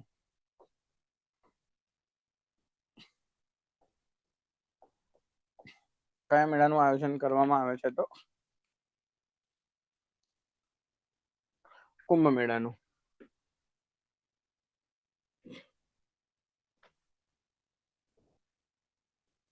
ઓકે, કુંભ મેળાનું આયોજન કરવામાં આવે છે. ઓકે, હવે ચલો થોડા ઘણા પ્રશ્નો એવા છે કે જે તમને ખબર હોવા જોઈએ. કે ગુજરાતની વાત કરીએ તો ગુજરાતમાં કુલ કેટલા મેળાઓ ભરાય છે? ગુજરાતમાં કુલ કેટલા મેળાઓ ભરાય છે? તો જો આ બધો ડેટા છે, ફેક્ચ્યુઅલ ડેટા યાદ રાખજો મિત્રો. ગુજરાતમાં કુલ 1521 મેળાઓ ભરાય છે. ગુજરાતમાં કુલ કેટલા મેળાઓ ભરાય છે? 1521 મેળા. ગુજરાતમાં કુલ 1521 મેળા ભરાય છે. એમાં હિન્દુ ધર્મના મેળા કેટલા? એમાંથી હિન્દુ ધર્મના મેળા કેટલા? તો હિન્દુ ધર્મના મેળા છે મિત્રો 1293. હિન્દુ ધર્મના કેટલા મેળા ભરાય છે? તો 1293. મુસ્લિમ ધર્મના કેટલા મેળા ભરાય છે? તો મુસ્લિમ ધર્મના મેળા છે મિત્રો 175. મુસ્લિમ ધર્મના મેળા કેટલા ભરાય છે? તો 175. એના પછી જૈન ધર્મના મેળા કેટલા ભરાય છે? જૈન ધર્મના મેળા કેટલા ભરાય છે? તો જૈન ધર્મના મિત્રો 21 મેળા ભરાય છે. 21. અને બિઝનેસ રિલેટેડ કેટલા મેળા ભરાય છે? ધંધાદારી. ધંધાદારી મેળા કેટલા ભરાય છે? ધંધાદારી મેળા. તો મિત્રો ધંધાદારી મેળા કેટલા ભરાય છે? તો 14. ધંધાદારી મેળા કેટલા ભરાય છે? તો 14. બરાબર છે. ધંધાદારી મેળા કેટલા ભરાય છે? તો 14. અને પારસી ધર્મ, આ પારસી ધર્મના કેટલા મેળા ભરાય છે? તો એક જ મેળો ભરાય છે. પારસી ધર્મનો એક જ મેળો ભરાય છે. ઓકે, અલા તમને કઈ ડાઉટ હોય તો પાછા પૂછતા રહેજો, કમેન્ટ કરતા રહેજો. મને પણ થોડું લાઈવ જેવું ફિલિંગ આવે. તમને કઈ પણ ડાઉટ હોય તો પૂછતા રહેજો. અને સ્ક્રોલ કરો ને હિમલભાઈ, કદાચ એમનો મેસેજ આવ્યો હોય તો. ઓકે, આવ્યો જ છે. હા, ઓકે, બરાબર છે. Okay, done. અને શું નામ છે? હું નામ તો વાંચું તમારા. સાગરભાઈ છે એક. શું સાગરભાઈ, તમારું સ્વાગત છે, વેલકમ. એના પછી જો હું સાચું વાંચું તો દરિયા નામ છે. દરિયા નામ છે, શું નામ? ધૈર્ય. ઓકે, ચલો. એના પછી દિવ્યાની. Okay, welcome welcome. અલા તમામ વિદ્યાર્થી મિત્રોનું સ્વાગત છે. હવે તમને તો મેં નથી જોયા, પણ તમારું નામ તો યાદ રાખવું, નામ તો મારે વાંચવું પડશે. અને બીજા જે પણ વિદ્યાર્થી મિત્રો હોય એ પણ થમ્સ અપ કરજો. પેલા એજન્ટ વિનોદના જેમ આમ તાકીને જોઈ ના રહેતા, એટલે લેક્ચર ચાલુ છે ને હું મેસેજ તો ના કરું, ના આપણે ચોરી છુપે જોઈ, એવું ના કરતા. એટલે મેસેજ કરજો તો ખબર પડે કે તમે લાઈવ છો. લાઈવ છો મતલબ લેક્ચર તો જુઓ છો, પણ આમ લાઈવ ઇન્ટરેક્ટિવ છો અમારી જોડે, એમ પાછું મને ખબર પડે. ઓવે, બરાબર છે. તો પારસી મેળા કેટલા? એક. આ ડેટા એવા છે કે જે તમને ખાલી ખબર હોવા જોઈએ. ચલો, કુંભ મેળો. કુંભ મેળો કેટલા સ્થળોએ ભરાતો હોય? તો કુંભ મેળો મિત્રો 4 જગ્યાએ ભરાય છે. કુંભ મેળો 4 જગ્યાએ ભરાય છે. કઈ 4 જગ્યા? ચલો, તમને ખબર હોય તો કમેન્ટ કરીને જવાબ આપો. તમને ખબર હોય તો તમે કમેન્ટ કરીને જવાબ આપો. કઈ 4 જગ્યાએ મેળો ભરાય છે? ધંધાદારી એટલે શું? જુઓ મહેશભાઈ, માની લો કે વૌઠાનો મેળો. તો વૌઠાનો મેળો ભરાયો, તમે નામ સાંભળ્યું હશે, ના સાંભળ્યું હોય તો યાદ રાખી લો કે વૌઠાનો મેળો ભરાયો. તો એ મેળો ભરાવા પાછળનો પર્પસ શું છે? એ મેળો ભરાવા પાછળનો પર્પસ છે બિઝનેસ, ધંધો થાય, ગદર્ભનો વેપાર થાય, ગધેડાનો વેપાર થાય. તમે કાત્યોકનો મેળો નામ સાંભળ્યો હોય તો કાત્યોકનો મેળો એ પોતાનું એક સાંસ્કૃતિક મહત્વ તો ધરાવે છે જ, પરંતુ કાત્યોકના મેળાની અંદર ઊંટનો વેપાર કરવામાં આવે છે. ઊંટનો વેપાર, બરાબર. તો એ મેળાને કહેવાય બિઝનેસ રિલેટેડ મેળો. એ મેળો ભરાવવા પાછળનું પર્પસ છે કે કોઈ વસ્તુનો વેપાર થાય, કોઈ એક વસ્તુ માટે ઘણા બધા લોકો એક જ જગ્યાએ મળે, એટલા માટે એને કહેવાય ધંધાદારી મેળા, બિઝનેસ રિલેટેડ મેળા. મહેશ ચૌધરી, તમને ખબર પડ્યું તો આમ મસ્ત થમ્સ અપ કરી દેજો. હને, કુંભ મેળો કેટલી જગ્યાએ ભરાયો? 4 જગ્યાએ. કુંભ મેળો 4 જગ્યાએ ભરાય. ચલો, તો હું ઉત્તરથી દક્ષિણમાં લખું છું. ઉત્તરમાં સૌથી ઉત્તરી જગ્યા જે કુંભ મેળો ભરાતો હોય એનું નામ છે મિત્રો હરિદ્વાર. એના પછી 2025માં જાન્યુઆરીમાં જ આ જગ્યાએ કુંભ મેળો ભરાયો હતો, પ્રયાગરાજ. એના પછી મિત્રો કુંભ મેળો ભરાય છે હરિદ્વાર, પ્રયાગરાજ, ઉજ્જૈનમાં. એના પછી મિત્રો કુંભ મેળો ભરાય છે ઉજ્જૈનમાં, અને પછી ભરાય છે મિત્રો નાસિકમાં. તો હરિદ્વાર, પ્રયાગરાજ, ઉજ્જૈન અને નાસિક. હરિદ્વાર, પ્રયાગરાજ, ઉજ્જૈન અને નાસિક. ઓકે, તમને કદાચ 10 કે 20 સેકન્ડ થોડું લેટ મારો વિડીયો દેખાતો હશે, એના કારણે કદાચ હું જ્યારે તમને સવાલ પૂછું છું તો તમે કદાચ થોડો લેટ પણ રિપ્લાય આપતા હશો.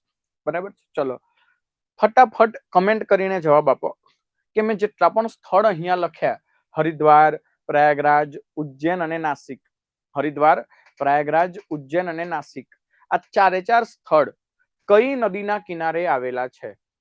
ચલો, જલ્દીથી નદીનું નામ કમેન્ટ કરો. નદીનું નામ કમેન્ટ કરો.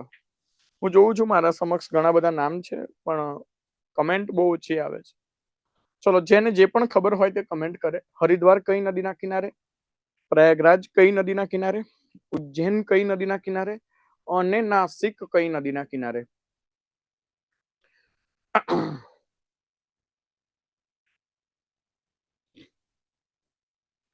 હરિદ્વાર, પ્રયાગરાજ, ઉજ્જૈન અને નાસિક કઈ નદીના કિનારે? ઓકે, ગંગાના કિનારે હરિદ્વાર. બિલકુલ સાચી વાત છે સાગરભાઈ. સાગરભાઈએ જવાબ આપ્યો છે ગંગાના કિનારે હરિદ્વાર. બસ, તો એમનું માન રાખું છું અને લખી દઉં છું હરિદ્વાર કઈ નદીના કિનારે? ગંગા. પ્રયાગરાજ કઈ નદીના કિનારે? પ્રયાગરાજ મિત્રો 3 નદીઓનો સંગમ છે, ગંગા, યમુના અને સરસ્વતી. ગંગા, યમુના અને સરસ્વતી. અને આ ગંગા, યમુના અને સરસ્વતીમાં એક નદી વિલુપ્ત છે. એક નદી વાસ્તવિકતામાં એ જગ્યાએ જોવા મળતી નથી, અને મિત્રો એ નદી છે સરસ્વતી. હરિદ્વાર ગંગા નદીના કિનારે, પ્રિયા બિલકુલ સાચો જવાબ છે. નાસિક ગોદાવરી નદીના કિનારે. ઓ માય ગોડ, આ તો પેપર ફૂટી ગયું. તમે એડવાન્સમાં નાસિકનો જવાબ આપી દીધો. ચલો કઈ વાંધો નથી, ચલો લખી દઈએ ગોદાવરી. નાસિક કઈ નદીના કિનારે? ગોદાવરી. અને મિત્રો આ ગોદાવરી નદીને જ કહેવામાં આવે છે દક્ષિણ ભારતની, એટલે કે દક્ષિણની ગંગા. કઈ નદીને મિત્રો દક્ષિણની ગંગા તરીકે ઓળખવામાં આવે છે? કઈ નદીને દક્ષિણની ગંગા તરીકે ઓળખવામાં આવે છે? તો ગોદાવરી. ગોદાવરી. આ ગોદાવરી નદીને કહેવામાં આવે છે દક્ષિણની ગંગા. ચલો, ગંગા, યમુના, સરસ્વતી. પ્રયાગરાજમાં 3 નદીઓનો ત્રિવેણી સંગમ છે. એટલા માટે કદાચ તમે ગીત સાંભળ્યું હોય કે હે સંગમ પાવન કી ધરતી, ये प्रयागराज है, ये प्रयागराज है संगम पावन की धरती, ये प्रयागराज है. ઉજ્જૈન કઈ નદીના કિનારે?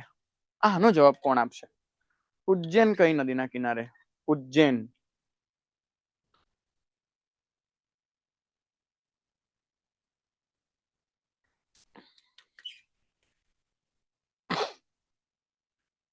ઉજ્જૈન કઈ નદીના કિનારે? ઓકે, ઉજ્જૈન કઈ નદીના કિનારે? તો વિદ્યાર્થી મિત્રો યાદ રાખજો, ઉજ્જૈન છે ક્ષિપ્રા નદીના કિનારે. ક્ષિપ્રા. ક્ષિપ્રા. નક્ષત્રનો ક્ષ અને ક્ષિપ્રા. ક્ષિપ્રા. તો ઉજ્જૈન કઈ નદીના કિનારે? ક્ષિપ્રા. જોકે કુંભ મેળો કેટલા વર્ષે ભરાય એની ચર્ચા આપણે ભવિષ્યમાં પાછા કરવાના તો છીએ. કુંભ મેળો કેટલા વર્ષે ભરાય એની ચર્ચા આપણે ભવિષ્યમાં કરવાના તો છીએ જ. હવે તમે જુઓ, કુંભ મેળો કેટલા વર્ષે ભરાય એની ચર્ચા આપણે ભવિષ્યમાં કરીશું જ. કુંભ મેળો કેટલા વર્ષે ભરાય એની ચર્ચા આપણે ભવિષ્યમાં કરીશું જ. ઓકે, જુઓ, હવે હાલ જે મેં તમને વાત કરી કુંભ મેળાની, અને આપણા ગુજરાતની અંદર કેટલા મેળા ભરાય, ક્યાં ભરાય એની પણ આપણે વાત કરી. અને આપણે જે ટોપિક હાલ ચાલી રહ્યો છે એ ટોપિક કયો છે? તો તમને ટોપિક પણ ખબર છે, મેળાઓ, પરંતુ લોક મેળાઓ. એટલે કે હાલ જે આપણે ટોપિક ભણી રહ્યા છીએ એ ટોપિક કયો છે? તો મેળાઓ અથવા તો લોક મેળાઓ. સારું, હવે જે આપણે આ ટોપિક ભણીએ છીએ મેળાઓ, એમાં મેળા શબ્દનો અર્થ શું થાય એ મેં ઓલરેડી તમને લખીને આપી દીધું કે મેળાનો અર્થ થાય મિલન, મુલાકાત અથવા તો ભેગા થવું. મિલન, મુલાકાત અથવા તો ભેગા થવું એટલે કે મેળા. ચલો, હવે તમે જવાબ આપો. અત્યાર સુધી આપણે ક્લાસ 3 લેવલમાં હતા. હવે થોડા અપગ્રેડ કરીએ છીએ અને આપણું લેવલ થોડું અપ કરીએ છીએ, અને થોડું જીપીએસસી લેવલમાં હું જવા માંગુ છું. અને જીપીએસસી લેવલનો પ્રશ્ન હું તમને પૂછવા માંગુ છું. અને અહીંયા જેટલા પણ વિદ્યાર્થી મિત્રો લાઈવ છે, હું જોઈ શકું છું, હા, આટલા લોકો લાઈવ છે. આ તમામ વિદ્યાર્થી મિત્રોએ આ સવાલનો, આ પ્રશ્નનો જવાબ આપવાનો છે.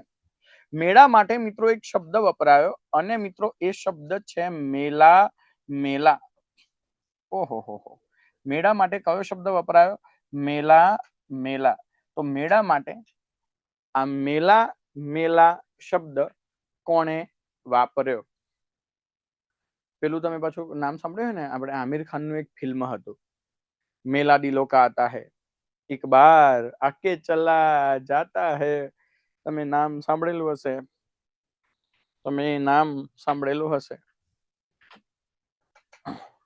મેલા, મેલા શબ્દ કોણે વાપર્યો? ચલો હું ઓપ્શન આપી દઉં છું, A, B, C, D. Hemchandracharya, Hemchandracharya, મહાકવિ Kalidas, મહાકવિ Kalidas, સમ્રાટ અશોક.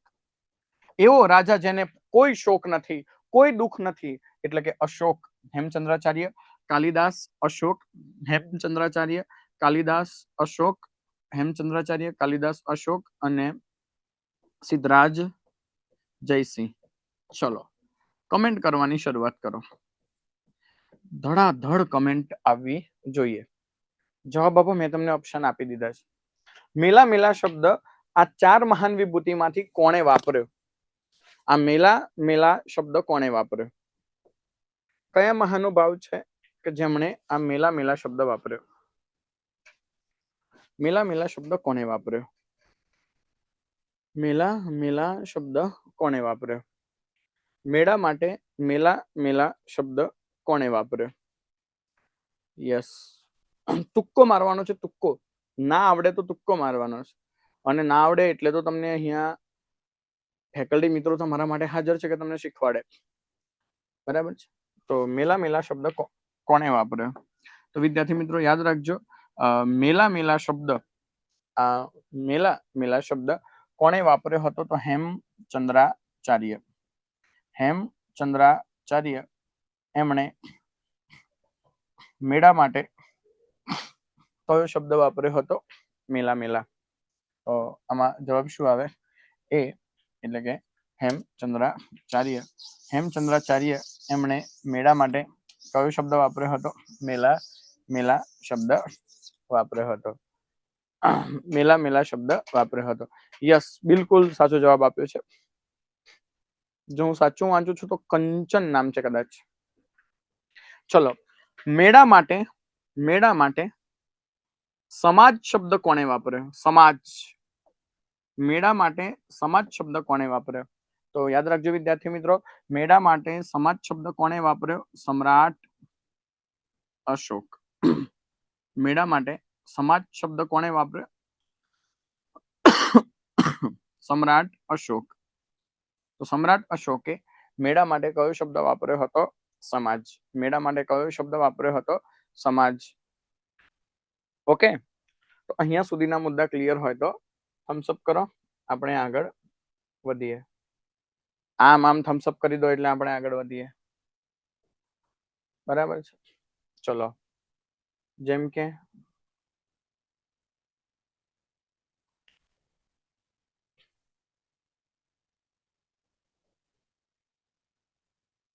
ચલો હવે આપણે પીપીટી પર જોઈ લઈએ. પછી પીપીટી માં તો છે જ લખેલું. Okay okay, Hemchandracharya. Okay, done. હવે હું નામ વાંચું છું. રાજપૂત પ્રિયા છે, સાગર છે, દરિયા. ઓકે, દરિયા નામ છે. ઓકે, દરિયા નામ છે. બરાબર. પછી જીજ્ઞા, અને પછી સૃષ્ટિ, પ્રિયા અને નીલમ. Okay, done. ગુજરાતમાં દર વર્ષે 1521 જેટલા મેળા ભરાય છે. ઓકે, હા, આની વાત કરી લીધી. ગુજરાતમાં દર વર્ષે 1521 જેટલા મેળા ભરાય છે. એમાંથી હિન્દુઓના મેળા કેટલા છે? 1293. મુસ્લિમ મેળા છે 175. જૈન ધર્મના મેળા છે 21. લોક મેળા છે 14. ધંધાદારી એટલે કે બિઝનેસ રિલેટેડ મેળા છે 13. અને પારસીઓનો મેળો છે 1. પારસીઓનો મેળો છે 1. પારસીઓનો એક મેળો છે. એનો અર્થ કે અહીંયા જે મેં મેળાઓ લખ્યા એમાં થોડોક એક મારે ચેન્જ કરવો પડશે. યસ, કે જે ધંધાદારી મેળા છે એ ધંધાદારી મેળા કેટલા છે? 13. ધંધાદારી મેળા કેટલા છે? તો 13 મેળા. અને અને અને અને જે મેળા લોક મેળા છે, સોરી, ધનદાદારી મેળા 14 જ છે, પણ લોક મેળા કેટલા છે? તો ઓકે, હા, ધનદાદારી મેળા છે 13, પરંતુ લોક મેળા કેટલા છે? તો 14. લોક મેળા કેટલા છે? તો 14. બરાબર છે. કુલ મેળા થાય 1521. ઓકે, ચલો, તો એ અહીંયા લખેલું જ છે. 1521 જેટલા મેળા ભરાય. તો એ જ મુદ્દો લખીને આપ્યો છે. ચલો, હવે તમે જવાબ આપો કે આપણા ગુજરાતની અંદર સૌથી વધુ મેળા કયા જિલ્લામાં ભરાય? સૌથી વધુ મેળા કયા જિલ્લામાં ભરાય?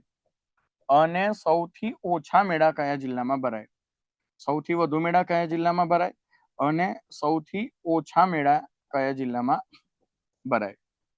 ચલો, જે પણ વિદ્યાર્થી મિત્રોને ખબર હોય જવાબ આપે. ફેક્ચ્યુઅલ ડેટા છે. ફેક્ટ કે સૌથી વધુ મેળા કયા જિલ્લામાં ભરાય અને સૌથી ઓછા મેળા કયા જિલ્લામાં ભરાય? સૌથી વધુ મેળા કયા જિલ્લામાં ભરાય અને સૌથી ઓછા મેળા કયા જિલ્લામાં ભરાય? તો યાદ રાખજો, સૌથી વધુ મેળા સુરત જિલ્લામાં ભરાય. સૌથી વધુ મેળા સુરત જિલ્લામાં ભરાય. અને સંખ્યામાં પૂછાય તો 153. 153. અને સૌથી ઓછા મેળા ડાંગ જિલ્લામાં ભરાય અને મિત્રો સંખ્યામાં પૂછાય તો 7. સંખ્યામાં પૂછાય તો 7. તો સૌથી વધુ મેળા સુરત જિલ્લામાં 153 અને સૌથી ઓછા મેળા ડાંગ જિલ્લામાં 7. બરાબર છે. તો જો એક મુદ્દો તમને અહીંયા લખીને આપી દીધો છે કે સૌથી વધારે મેળા સુરત જિલ્લામાં ભરાય છે. સુરત જિલ્લામાં સંખ્યામાં કેટલા છે? 153. અને ડાંગ જિલ્લામાં સૌથી ઓછા મેળા ભરાય છે. સંખ્યામાં કેટલા છે? તો 7. સંખ્યામાં કેટલા છે? તો 7. ઓકે, તો આ સ્લાઇડ પણ ક્લિયર હોય તો તમારે થમ્સ અપ કરી દેવાનું કે ઓકે ડન. બરાબર છે. ચલો, તમે આ મેપ જોઈ શકો છો. આ મેપ છે. ઓકે, કોઈએ જવાબ આપ્યો છે સુરત. સુરત જવાબ આપ્યો છે કોઈએ. જીજ્ઞાએ જવાબ આપ્યો છે. બરાબર છે. આ છે ગુજરાતના લોકમેળાઓ અને તમે આ નકશો જુઓ છો. આ જ લોકમેળાઓ આપણે ભણવાના છીએ. જેમ કે કચ્છમાં જખનો મેળો છે, વરાણાનો લોકમેળો છે, પાટણની અંદર તરણેતરનો મેળો છે, પલ્લીનો મેળો છે, પાલોદરનો મેળો, અંબાજીનો મેળો, બનાસકાંઠાની અંદર ચિત્ર વિચિત્રનો મેળો, સાબરકાંઠાના પોશીના તાલુકામાં ગુણ બાંખડી ગામમાં આ બધા મેળાઓ એક એક કરીને ભણવાના છીએ. તો અહીંયા મેં તમને આજે મેપ આપી દીધો છે. આ બધા મેળા આપણો આ ટોપિક પૂરો થશે ત્યાં સુધીમાં તમામ મેળાઓ તમે ભણી ચૂક્યા હશો. અને આજે જે મેળાથી આપણે ભણવાની શરૂઆત કરવાની છે એ મેળાનું નામ છે મિત્રો વૌઠાનો. ઓકે, એ મેળાનું નામ છે મિત્રો વૌઠાનો મેળો. તો આજે જે મેળાથી હું ભણવાની શરૂઆત તમને કરાવવાનો છું એ મેળો છે વૌઠાનો મેળો. તો વૌઠાના મેળાથી આપણે ભણવાની શરૂઆત કરવાના છીએ. પરંતુ વૌઠાનો મેળો તમે સમજવા માંગતા હોય, હું તો કહું છું ગુજરાતનો કોઈ પણ મેળો તમે સમજવા માંગતા હોય તો એના પહેલા તમારે સમજવું પડશે ચંદ્રની કળાઓ. ચંદ્રની કળાઓ. અને આ ચંદ્રની કળાઓ જો તમે નહીં સમજી લો ત્યાં સુધી મેળો ભણવો અઘરો છે. કારણ કે મેળાની અંદર એક કોન્સેપ્ટ ક્લિયર હોવો જોઈએ. અને મિત્રો એ કોન્સેપ્ટનું નામ છે તિથિ. એટલે કે તિથિનો કોન્સેપ્ટ મેળામાં ક્લિયર હોવો જરૂરી છે. કારણ કે મેળાની અંદર વારંવાર તમારે તિથિ યાદ રાખવાની છે. મેળામાં વારંવાર તમારે તિથિ યાદ રાખવાની છે. જેમ કે ઉદાહરણ તરીકે વૌઠાનો મેળો. તો તમારે એવું યાદ રાખવું પડશે કે વૌઠાનો મેળો ક્યારે ભરાય. અને બીજું કે તમે એમાં એવું યાદ નહીં રાખી શકો કે આ તારીખે ભરાય. કોઈ એમ કે 14 સપ્ટેમ્બરે ભરાય, 15 સપ્ટેમ્બરે ભરાય, 20 ઓક્ટોબરે ભરાય, 1 ઓગસ્ટે ભરાય, 1 જાન્યુઆરીએ, એમ યાદ ના રખાય. એમાં તમારે તિથિ યાદ રાખવી પડે. તિથિ. અને એટલા માટે તમારે આ તિથિનો કોન્સેપ્ટ સમજવો પડશે. હવે આમાં બે વસ્તુ બને. હું અત્યારે તિથિનો કોન્સેપ્ટ ભણાવું એટલે અમુક વિદ્યાર્થીઓના મનમાં એવું થાય કે તિથિ આ તો મને ખબર છે, આ બધું આમાં હું ભણવાનું. પણ એક મિનિટ, તમને ખબર છે, બધાને નથી ખબર. અમુક એવા વિદ્યાર્થીઓ પણ છે કે જેમને આ તિથિનો કોન્સેપ્ટ ક્લિયર કટ ખબર નથી, ક્લિયરલી ખબર નથી. તો એવા વિદ્યાર્થીઓ માટે હું આ ભણાવવાનો છું.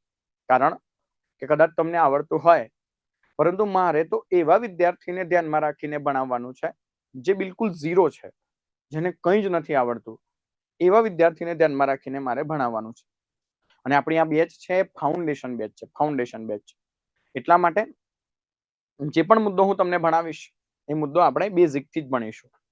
તો જો તિથિનો કોન્સેપ્ટ સમજવો હોય તો એના પહેલા તમારે સમજી લેવું પડે ચંદ્રની કળાઓ. બરાબર છે. તો ચંદ્રની કળાઓ સમજી લઈએ. અને અમુક લોકોને ખબર હોય, અમુક લોકોને ના પણ ખબર હોય. ભાઈઓને જનરલી ખબર નથી, પુરુષોને ખબર નથી હોતી. અમુક પુરુષો તિથિમાં ગજબના કન્ફ્યુઝ હોય છે. કારણ બેનોને બધી ખબર હોય. બેનોને બહુ ખબર. બેનો ઉપવાસ કરે, વ્રત રાખે, જયા પાર્વતીના વ્રત, ગૌરી વ્રત, એકાદશીનું બેનોને બધી ખબર હોય. તમે હમણાં બેનને પૂછો કોઈ મહિલાને ઉભા રાખીને કે આજથી કયો મહિનો શરૂ થયો, તો બહેનો કહી દેશે આજથી આસો મહિનો શરૂ થયો. આજે આસો મહિનાનો પહેલો દિવસ. પરંતુ તમે ભાઈઓને પૂછજો, કોઈ પુરુષને પૂછવાનું ઉભા રાખીને કે દિવાળી અમાસના દિવસે આવે કે પૂનમના દિવસ, પેલો ભાઈ ટ્રોમા દિવાળી તો એ ગભરાઈ જશે. એટલે મતલબ બધા પુરુષોની વાત નથી, અમુક પુરુષો. જો મારા આ વંશુભાઈ એમ કે મને જ નથી ખબર, બેનોને ખબર હોય છે. તો હું તમને ચંદ્રની કળાઓ સમજાવું છું, પરંતુ બહેનો એમાં મારી મદદ કરશે ને લે. બહેનો કમેન્ટ કરો, બહેનો કે હા સર વાંધો નથી, અમે તમારી મદદ કરીશું, અમે હેલ્પ કરશું.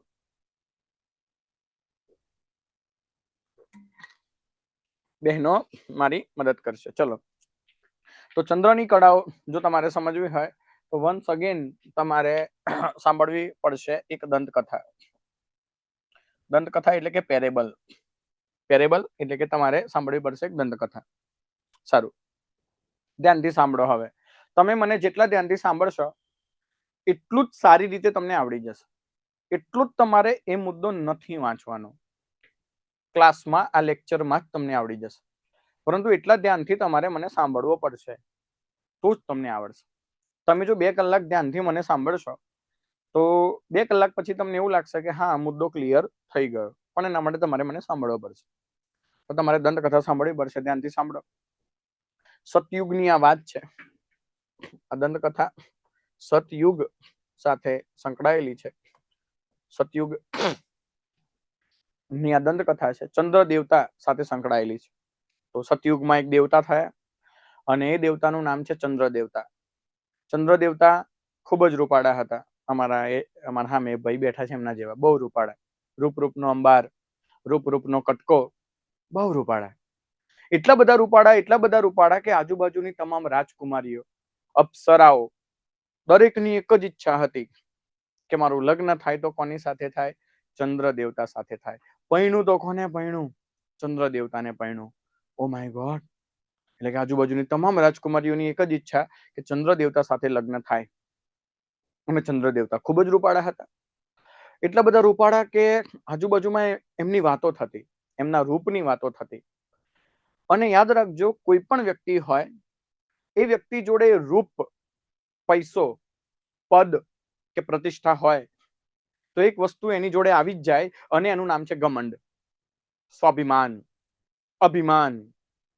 અને ચંદ્ર દેવતાને થોડું અભિમાન થવા લાગ્યું કે હું બહુ રૂપાળો છું, મારા જેવું રૂપાળો બીજું કોઈ નથી. પેલું નથી કે મેં ઇતના સુંદર હું, મેં ક્યાં કરું, મેં ક્યાં કરું, મેં ક્યાં કરું. ચંદ્ર દેવતા બહુ રૂપાળા. એક દિવસ ચંદ્ર દેવતા માટે લગ્નની વાત આવી, મેરેજ માટે વાત આવી. આપણે કહીએ કે મારા માટે લગ્નની વાત આવી છે. અમુક સ્ટુડન્ટ અમારા લગ્નની વાત ચાલુ છે લાલા જોડે. લાલો હોય તો કે કમુડી જોડે. તો ચંદ્ર દેવતા માટે લગ્નની વાત આવી. અને ચંદ્ર દેવતા માટે જે લગ્નની વાત આવી એ દક્ષ પ્રજાપતિની દીકરીઓની વાત આવી. Oh my god! Daksha Prajapati.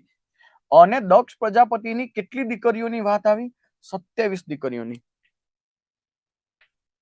વિચાર તો કરો, કેટલી દીકરીઓ? 27 દીકરીઓ, એટલે કે 27 બહેનો. અને એમના જોડે લગ્નની વાત આવી ચંદ્ર દેવતાની. તો ચંદ્ર દેવતા તો જોવા માટે પહોંચી ગયા. અને જેને ના ખબર હોય એને કહી દઉં કે ચંદ્ર દેવતાના લગ્ન આ 27 બહેનો સાથે થયા હતા. 27 બહેનો હતી દક્ષ પ્રજાપતિની. અને જેને ના ખબર હોય એને એ પણ કહી દઉં કે હાલ તમને 27 નક્ષત્ર જોવા મળે છે. આ જે 27 નક્ષત્ર છે ને એ આ ચંદ્ર દેવતાની પત્નીઓના નામ ઉપર નામ પડેલા છે. યસ, તો ચંદ્ર દેવતાની 27 પત્નીઓ. અને ચંદ્ર દેવતા લગ્ન પહેલા મુલાકાત થાય તો મળવા ગયા તો સોરી, કેટલી બહેનોને મળે? 27 બહેનોને મળે. દક્ષ પ્રજાપતિની દીકરીઓ જોઈ અને લગ્ન માટે હા પાડી દીધી કે મને ગમે છે. તો પણ હું તો ચંદ્ર દેવતાને ડેરિંગ વાળા કહું છું, ડેરિંગ વાળા. બાકી વંશુભાઈ એક ના હચવાય. અત્યારે એક એમની કેટલી પત્નીઓ હતી? 27. તમે વિચાર તો કરો, 27 પત્નીઓ હતી ચંદ્ર દેવતાને. તો લગ્ન નક્કી કરી દીધું. ગોળ દાણા ખવાઈ ગયા. દક્ષ પ્રજાપતિએ માથા ફેરવીને 500 રૂપિયા આપી દીધા અને કહી દીધું અમારું લગ્ન નક્કી ચંદ્ર દેવતા સાથે. પણ એક મિનિટ, બીજી પણ વાત કરું. આ શોકિંગ વાત કરું, આ કદાચ તમને નહીં ખબર હોય. દક્ષ પ્રજાપતિની 27 દીકરીઓ તો ખરી, પરંતુ દક્ષ પ્રજાપતિના અન્ય એક દીકરી પણ હતા. અને એ જે અન્ય એક દીકરી હતા એમનું લગ્ન નક્કી હતું શિવજી સાથે. મહાદેવ સાથે.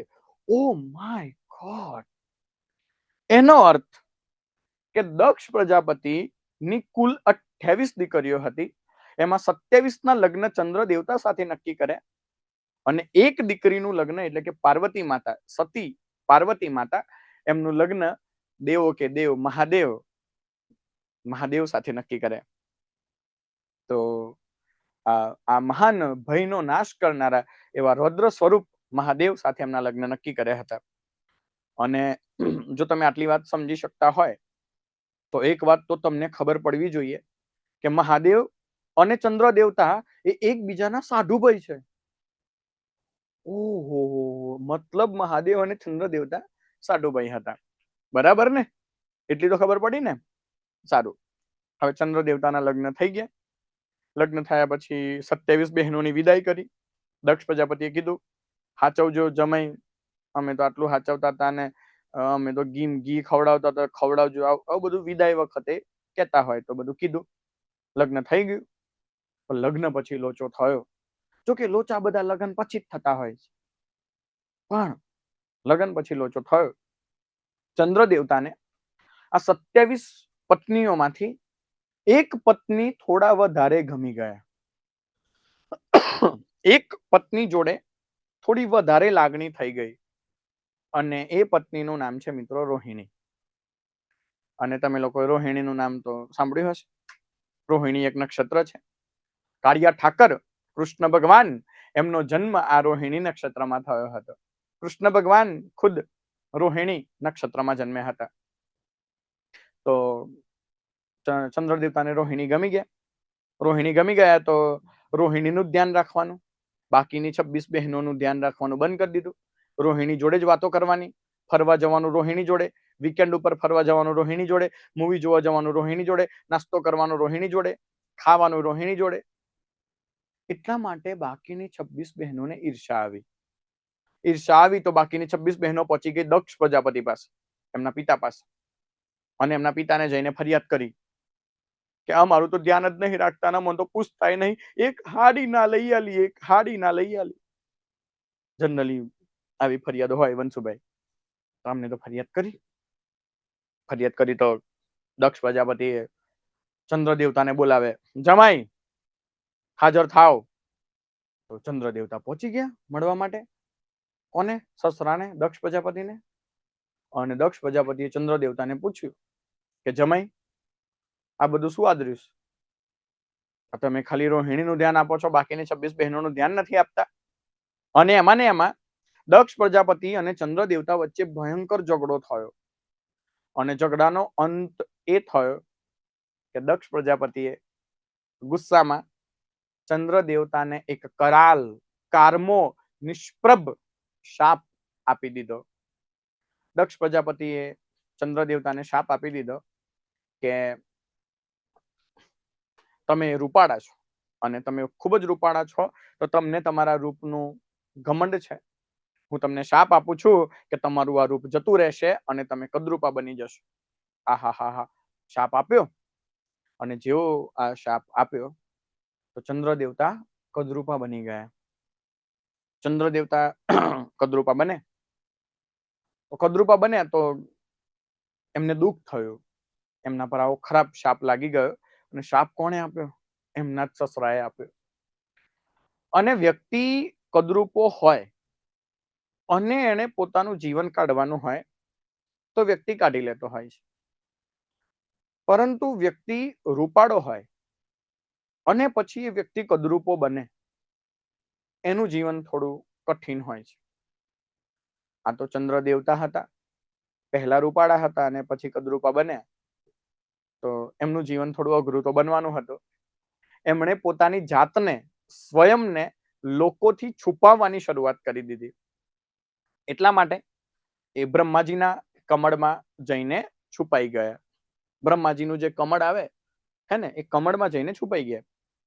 હા, બ્રહ્માજીના કમળમાં છુપાઈ ગયા.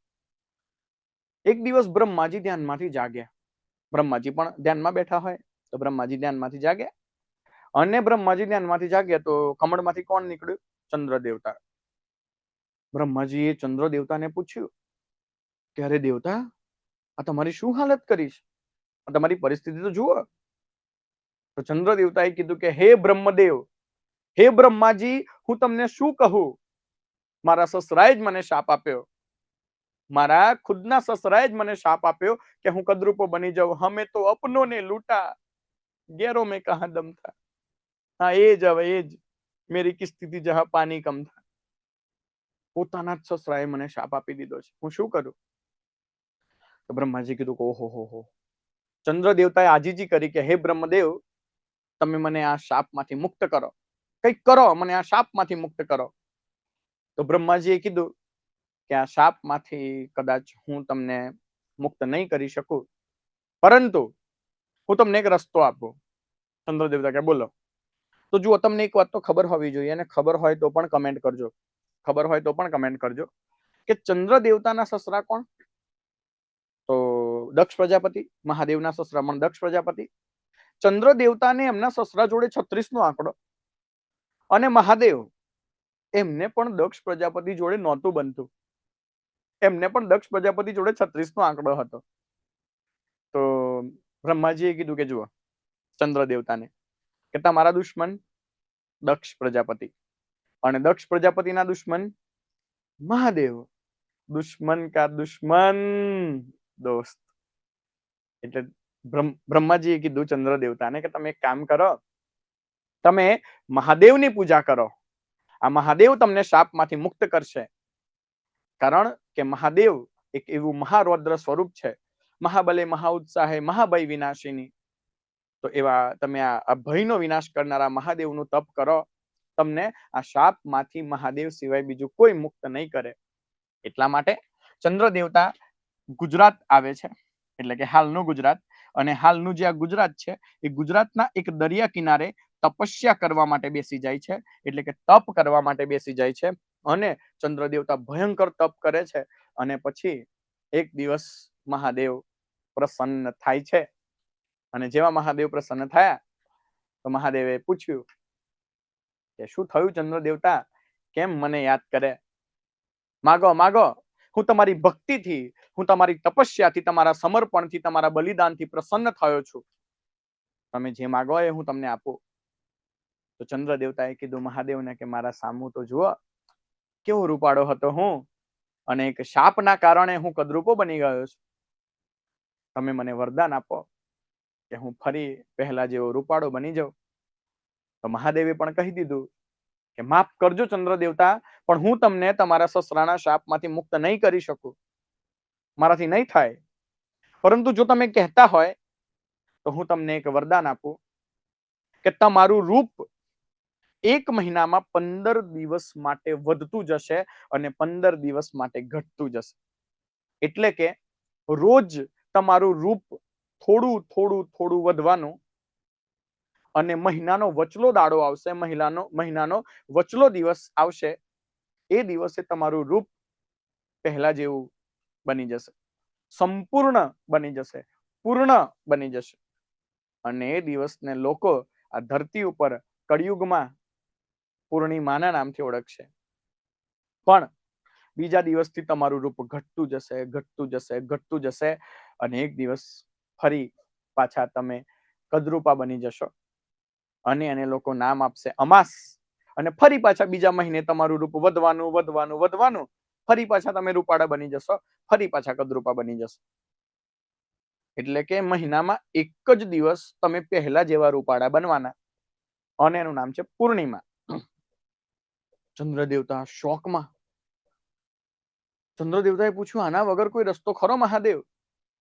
તો મહાદેવે કીધું ના ના, this is the last option, આના વગર બીજો કોઈ રસ્તો નથી. ચંદ્ર દેવતાને સમજણ નથી પડતી કે શું કરવું, પરંતુ ચંદ્ર દેવતા વિચારે છે કે ના મામા કરતા કાણા મામા સારા, હે ને? ના મામા કરતા કાણા મામા સારા.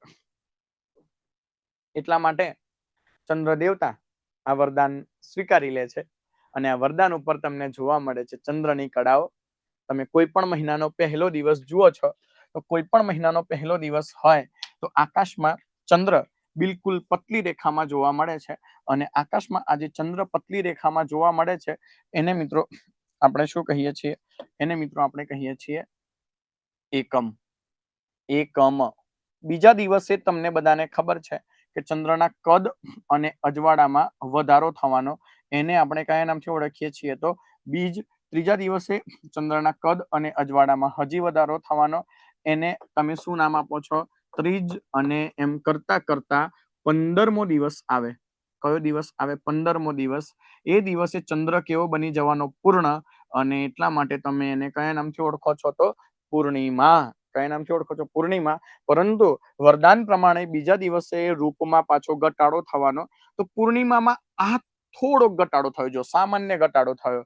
એના પછી પૂર્ણિમામાં હજી થોડો ઘટાડો થયો, હજી એમાં થોડો ઘટાડો થયો, અને એમ કરતા કરતા કરતા કરતા 30મો દિવસ આવે, અને એ 30મા દિવસે ચંદ્ર દેવતા અવકાશમાંથી ગાયબ થઈ જશે, અને 15મો દિવસ પૂર્ણિમા, અને કોઈ પણ મહિનાનો છેલ્લો દિવસ એટલે કે અમાસ. એટલે કે અમાસ. ચલો, મોબાઈલ ફોન હાથમાં લઈ લો બધા અને કમેન્ટ કરવાની શરૂઆત કરો કે આનું નામ છે એકમ, બીજ, ત્રીજ અને પૂનમ એટલે કે પૂર્ણિમા. બરાબર. ચલો, હું એક કામ કરું છું, બધા દિવસ ગણું છું. એકમ, બીજ, ત્રીજ, ચોથ, પાંચમ, છઠ, સાતમ, આઠમ, નોમ, દસમ, 11સ, 12સ, 13સ, 14સ પૂર્ણિમા. 15સ ના કરતા, બધા 15સ ના આવે, પૂનમ આવે. 14સ ને 15સ પૂર્ણિમા. પછી આને શું કરવાનું? 16સ. આને 16સ કહેવાય. 16સ, 17સ, 18સ, 19સ. તો આને શું નામ આપવાનું? આને પાછું શું નામ આપવાનું? આ પૂર્ણિમા તો થઈ ગઈ, તો આને શું નામ આપવાનું? તો યાદ રાખજો, જેવી પૂર્ણિમા આવે તો આને ફરીથી શું નામ આપવાનું? એકમ. આને ફરીથી શું નામ આપવાનું? બીજ. આને શું નામ આપવાનું? ત્રીજ. ઓકે. એનો અર્થ કે અહીંયા એકમ. Thank you so much. એનો અર્થ કે આ વસ્તુને હું બે ભાગમાં વર્ગીકૃત કરી શકું, સરળ રીતે બે ભાગમાં વર્ગીકૃત કરી શકું. પ્રથમ 15 દિવસ અને પછીના 15 દિવસ. એમાં એક દિવસ તો અમાસ. ચલો, ફરી ફટાફટ કમેન્ટ કરીને જવાબ આપો. આ પ્રથમ 15 દિવસમાં વિચાર કરો, મારા સામે બેઠા છે ને જે ભાઈ, એ પણ જવાબ આપી દેશે, તો તમારે તો કમેન્ટ કરવી જ પડશે. આ પ્રથમ 15 દિવસમાં ચંદ્રના કદ અને અજવાળામાં વધારો થાય છે કે ઘટાડો? વિચારો. આ પહેલા 15 દિવસમાં આ પહેલું બોક્સ બનાવ્યું, એમાં ચંદ્રના અજવાળામાં વધારો કે ઘટાડો? અલગ ચોખ્ખું દેખાય છે કે અજવાળામાં વધારો. અજવાળામાં વધારો થયો, એટલા માટે મિત્રો એને શું કહેવામાં આવે છે? અજવાળિયું. એટલા માટે એને શું કહેવામાં આવે છે? અજવાળિયું. ચલો, એના પછી પાછળના 15 દિવસ. આ પાછળના 15 દિવસમાં ચંદ્રના અજવાળામાં વધારો કે ઘટાડો? તો જુઓ, ધીમે ધીમે એનું કદ ઘટતું જાય છે. કદ તો ઘટ્યું. અચ્છા, મેં પાછું કદ થોડું વધારે બનાવી દીધું નહીં? સારું, ચલો, થોડું પાછું તમે સાહેબ તમે બોલો છો ને અહીંયા કદમાં થોડોક ઘટાડો, કદમાં હજી થોડો ઘટાડો, અને એમ કરતા કરતા એક દિવસ ચંદ્ર દેવતા ગાયબ. અજવાળામાં ઘટાડો થયો, પરંતુ અંધારામાં વધારો થયો. અંધારામાં વધારો થયો, એટલા માટે એને કયા નામથી ઓળખવામાં આવે છે? તો અંધારિયું.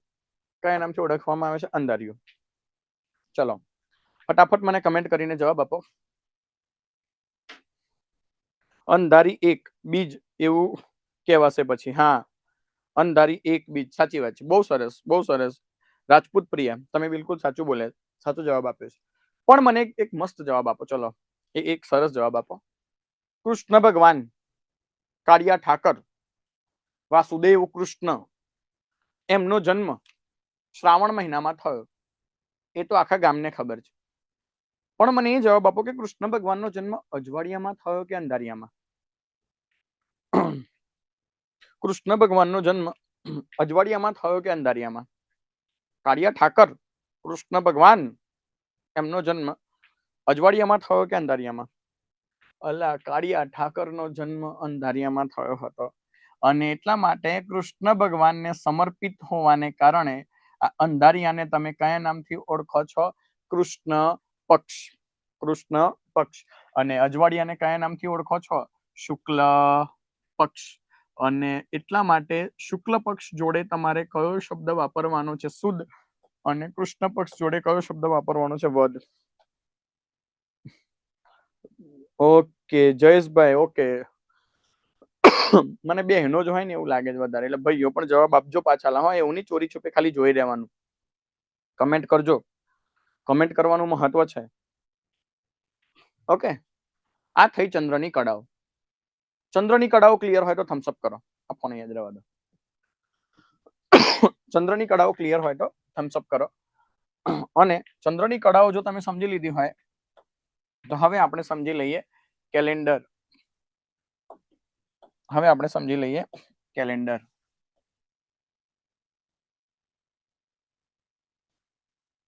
હવે આપણે સમજી લઈએ કેલેન્ડર. બરાબર છે, કારણ કે તમારે જો મેળાઓ ભણવા હોય તો કેલેન્ડરની પણ બેઝિક માહિતી તમારી પાસે હોવી જોઈએ. ઓકે, બધા ક્લિયર છે. શું વાત છે. હવે રિપ્લાય આવે છે. નવા કોઈ નામ હોય તો હું વાંચી જાઉં. ઓકે, બધા રંજન, ઓકે, ચૌધરી રંજન, ઓકે. બાકી બધા તો બરાબર છે. બાકી બધા તો હવે નામ યાદ થઈ ગયા છે. ઓકે, ચલો જુઓ. સૌથી પહેલું કેલેન્ડર જે તમને ખબર હોવી જોઈએ અને જે તમને ખબર જ છે, અને મિત્રો એ કેલેન્ડરનું નામ છે ગ્રેગોરિયન કેલેન્ડર. એ કેલેન્ડરનું નામ શું છે? Gregorian calendar. આ ગ્રેગોરિયન કેલેન્ડરમાં કયા મહિના આવે?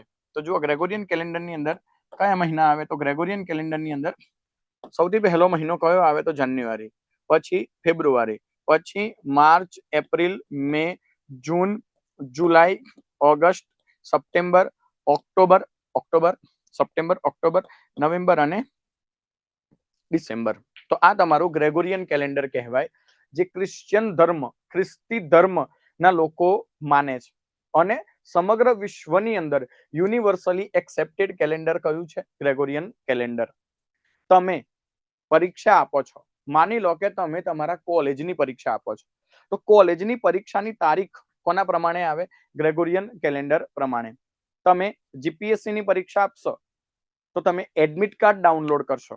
એડમિટ કાર્ડમાં કઈ તારીખ લખેલી હશે? Gregorian calendar. એમાં એવું નહીં લખેલું હોય કે શ્રાવણ વદ આઠમે તમારું પેપર છે, એવું ના લખેલું હોય. એમાં એવું ના લખેલું કે આસો સુદ પાંચમે પેપર, આસો સુદ, એવું ના હોય. તારીખ તમારી ગ્રેગોરિયન કેલેન્ડરમાં પ્રમાણે હોય, એટલે કે 22 ડિસેમ્બર, 21 સપ્ટેમ્બર, 7 ઓગસ્ટ. એ કોના પ્રમાણે? Gregorian calendar. સરકારી કામ કોના પ્રમાણે થતા હોય? Gregorian calendar. નરેન્દ્રભાઈ મોદી, આપણા ભારત દેશના વડાપ્રધાન, બીજા કોઈ રાષ્ટ્રના રાષ્ટ્રપતિને મળે તો કઈ તારીખ પ્રમાણે મળે? ગ્રેગોરિયન કેલેન્ડર પ્રમાણે. નહીં તો હમણાં એવું બને કે રશિયાના રાષ્ટ્રપતિ પુતિનને ફોન કરે અને પુતિનને ફોન કરીને એવું કે વી would like to meet you on Shravan વદ આઠમ. પુતિન કે શ્રાવણ વદ આઠમ, વોટ ઇઝ ધીસ? એને બચારાને ખબર જ ના પડે. એટલા માટે એવું કહેવું પડે કે mister Putin, V would like to meet you on 22 December. Putin કે હા, એમ કોને ખબર પડે 22 ડિસેમ્બરે મળવાનું છે. એટલા માટે તમે યુનિવર્સલી વિક્રમ સંવતને ફોલો નથી કરી શકતા. યુનિવર્સલી કોને એક્સેપ્ટેડ છે? ગ્રેગોરિયન કેલેન્ડરને એક્સેપ્ટ કરેલું છે. બરાબર.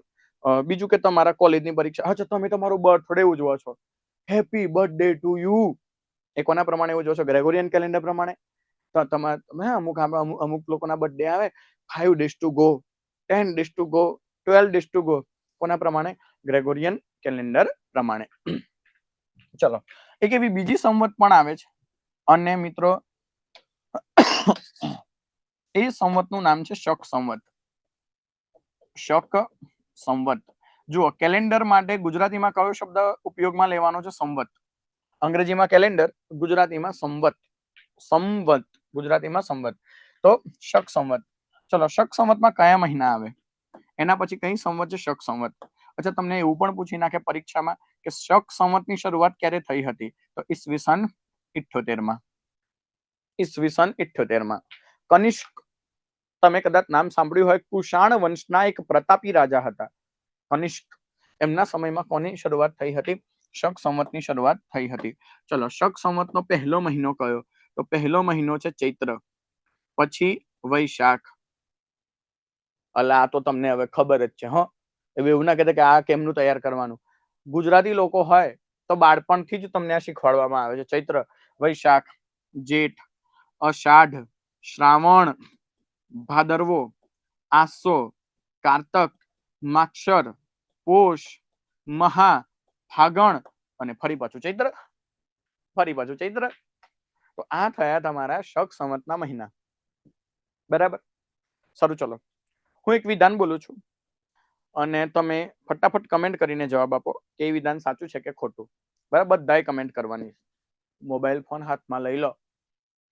જે કમેન્ટ નહીં કરે એને એની કમુડીના હમ, અને જે કમુડી મેસેજ નહીં કરે એને એના લાલ્યાના હમ.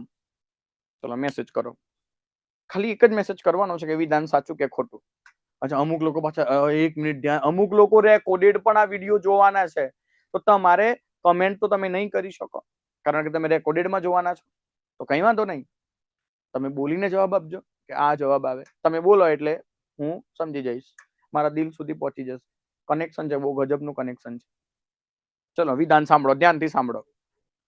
ગુજરાતમાં ઉજવવામાં આવતા તમામ તહેવારો, ધ્યાનથી સાંભળજો, હું ગુજરાત બોલું છું, ભારત નથી બોલતો.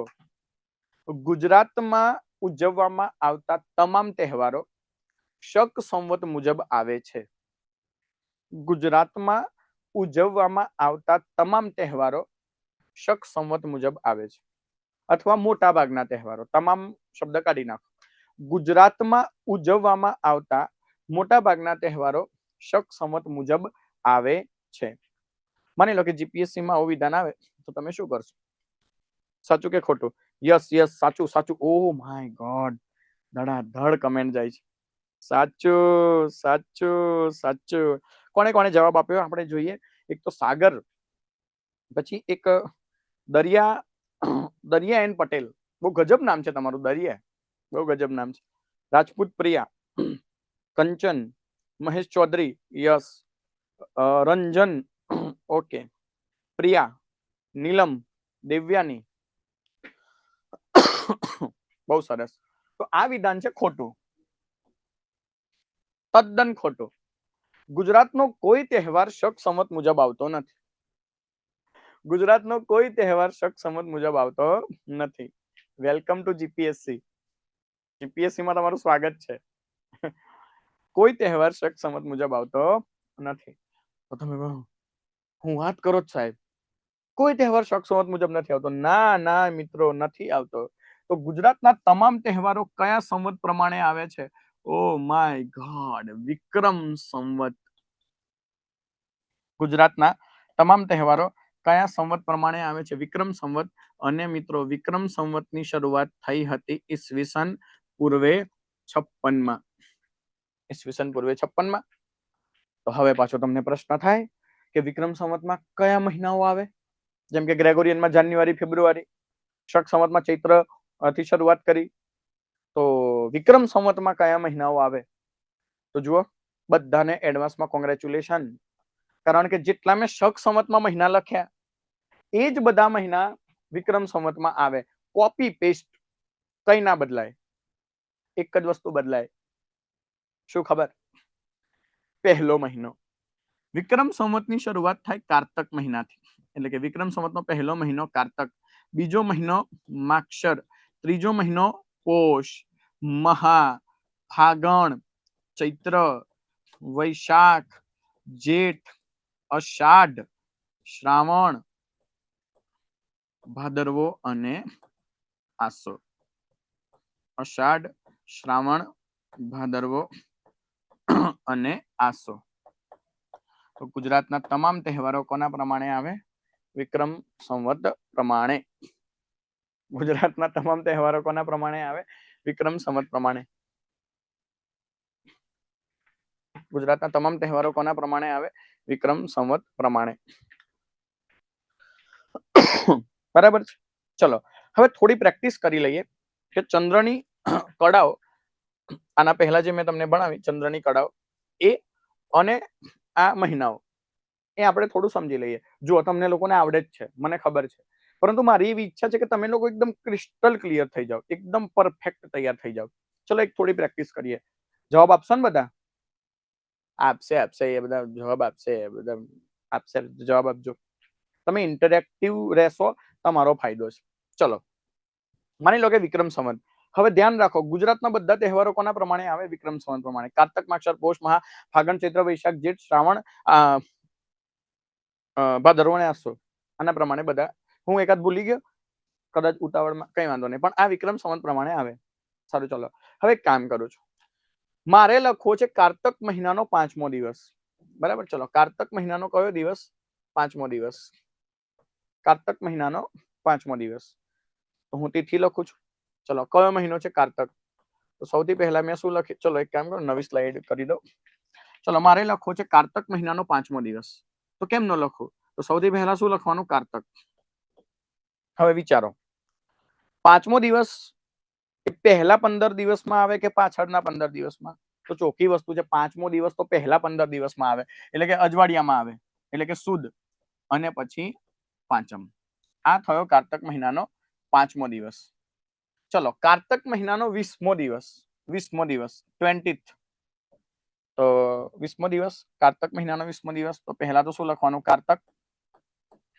હવે વિચારો, 20મો દિવસ અજવાળિયામાં આવે કે અંધારિયામાં? તો 15 દિવસ પૂરા થયા પછી આવે 20મો દિવસ, એટલે અંધારિયામાં આવે. અંધારિયામાં આવે તો અહીં શું લખવાનું? વદ. બીજું કે 20મો દિવસ તો 15 થી કેટલો દૂર? કારણ કે 15 એ પૂનમ પૂરી થઈ જાય, તો 15 થી કેટલો દૂર? 5. તો એને કહેવાય કારતક વદ પાંચમ. બસ આ તિથિ લખતા આવડી ગઈ. ચલો હું તમને તિથિ પૂછીશ, તમારે મને કમેન્ટ કરીને જવાબ આપવાનો છે કે એ દિવસે કઈ તિથિ આવે. બરાબર, ચલો સ્ટાર્ટ કરો. સ્ટાર્ટ કરો. પોષ મહિનાનો 8મો દિવસ. તિથિ કઈ આવે? પોષ મહિનાનો 8મો દિવસ. તિથિ કઈ આવે? પોષ મહિનાનો 8મો દિવસ. તિથિ કઈ આવે? પછી વૈશાખ મહિનાનો 3જો દિવસ. તિથિ કઈ આવે? વૈશાખ મહિનાનો 3જો દિવસ. હવે વિચારો, વૈશાખ મહિનાનો 3જો દિવસ તો વૈશાખ. ઓકે, સુદ આઠમ નહીં, પોષ સુદ આઠમ. પૂરેપૂરું લખવાનું ને, પોષ સુદ આઠમ. પોષ સુદ આઠમ. વૈશાખ મહિનાનો 3જો દિવસ. બહુ જ સરસ, બહુ સરસ. વૈશાખ સુદ ત્રીજ, અખાત્રીજ. એ દિવસે કયો તહેવાર આવે? અખાત્રીજ. ચલો અષાઢ મહિનાનો 2જો દિવસ. વૈશાખ. ઓકે, હવે એકદમ પરફેક્ટ જવાબ આપ્યો રાજપૂત પ્રિય. હવે પરફેક્ટ જવાબ. ચલો એના પછી અષાઢ મહિનાનો 2જો દિવસ. વંશુભાઈ બંધ કર દો. એના પછી મહા મહિનાનો 28મો દિવસ. અષાઢી બીજ નહીં, અષાઢ સુદ બીજ. લોકો ભલે અષાઢી બીજ કહેતા હોય, રિયલમાં તો કહેવાય અષાઢ સુદ બીજ. ચલો મહા મહિનાનો 28મો દિવસ. મહા મહિનાનો 28મો દિવસ. મહા મહિનાનો 28મો દિવસ. મહા મહિનાનો 28મો દિવસ. કમેન્ટ કરો. મહા મહિનાનો 28મો દિવસ.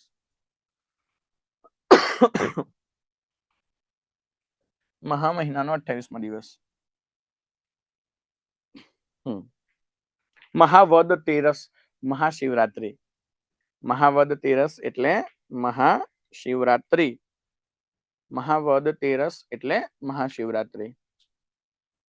Okay, done. ચલો તો હવે આપણે મેળા ભણવાની શરૂઆત કરીએ. અને મેળામાં સૌથી પહેલો જે મેળો આપણે ભણવાના છીએ એ મેળાનું નામ છે શામળાજીનો મેળો. એ મેળાનું નામ શું છે? તો શામળાજીનો મેળો. તો એના પછી જે મેળો આપણે ભણવાના છીએ એ મેળાનું નામ શું છે? તો શામળાજીનો મેળો.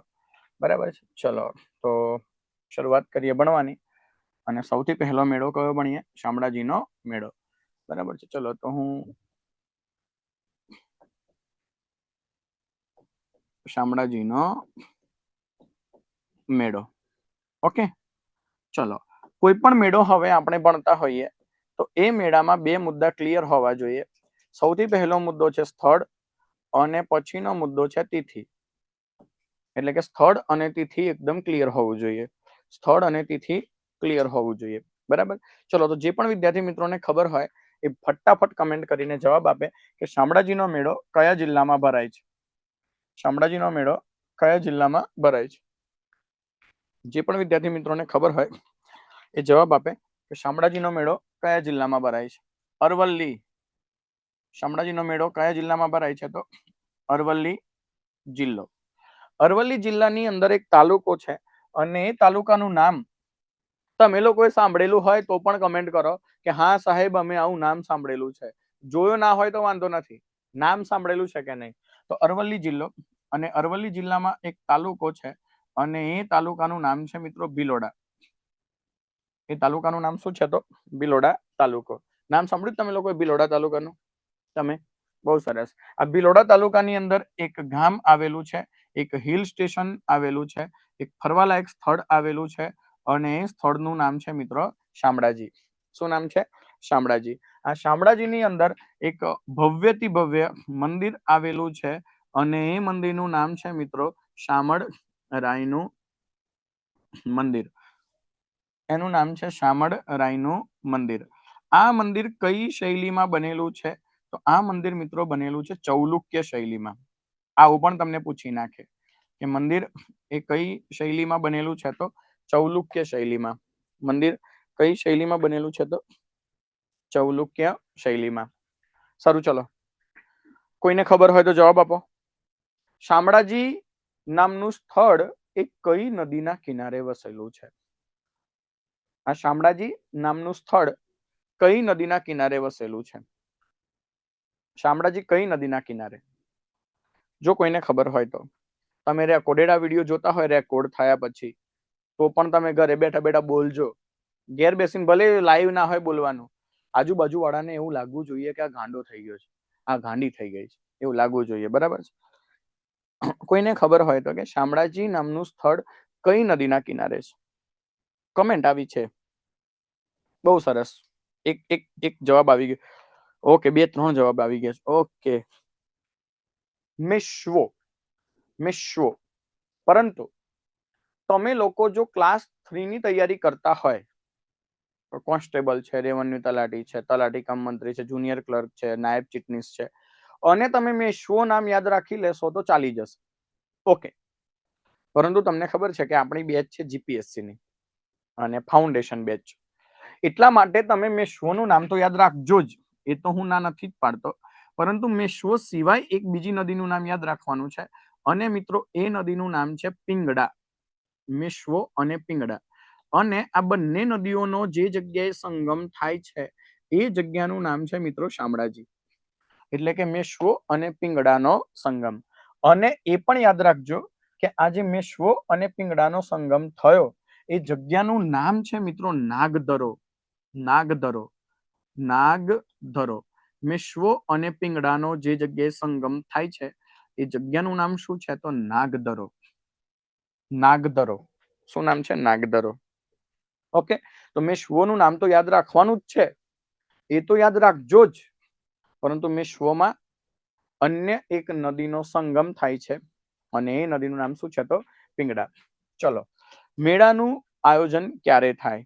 એટલે કે મેળાની શરૂઆત ક્યારે થાય? ચલો એ પણ સમજીએ. ચલો પહેલા આને ક્લિયર કરીએ. ચલો, મેળાનું આયોજન કયા જિલ્લામાં? ફટાફટ કમેન્ટ કરો.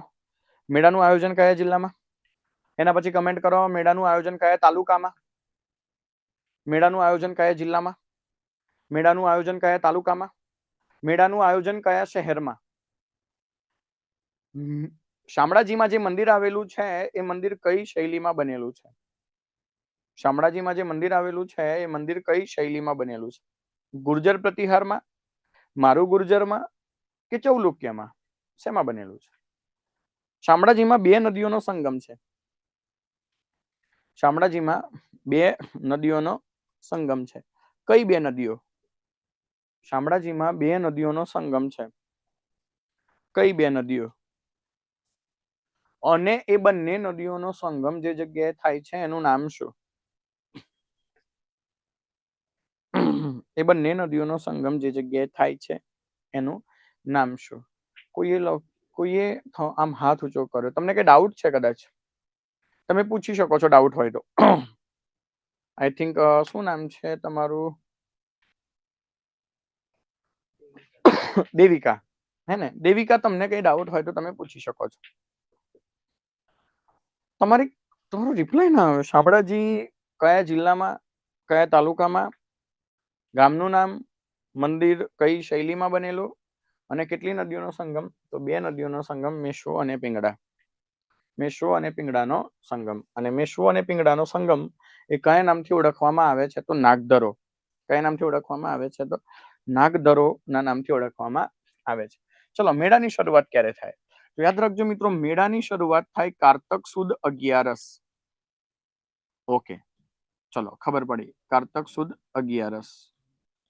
કારતક સુદ 11. અને મેળો પૂરો ક્યારે થવાનો? મેળો પૂર્ણ થવાનો માગશર સુદ 1.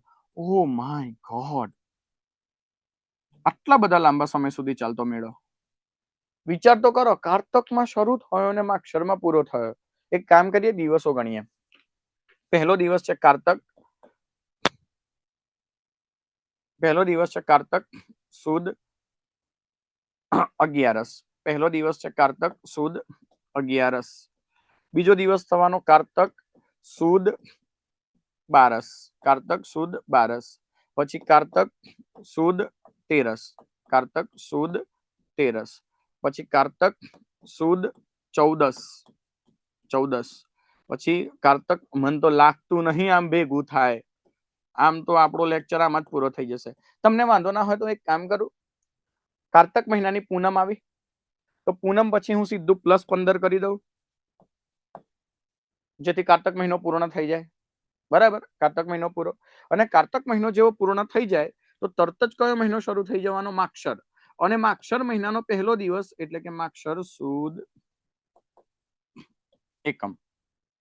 આ થયો માગશર મહિના પહેલો દિવસ. અને એ દિવસે મેળો પૂરો. હા, ચલો, આ મેળો ફાઇનલી પૂરો થયો. તો આટલા દિવસ સુધી આ મેળો ચાલ્યો. એક કામ કરીએ, આ દિવસો ગણી નાખીએ.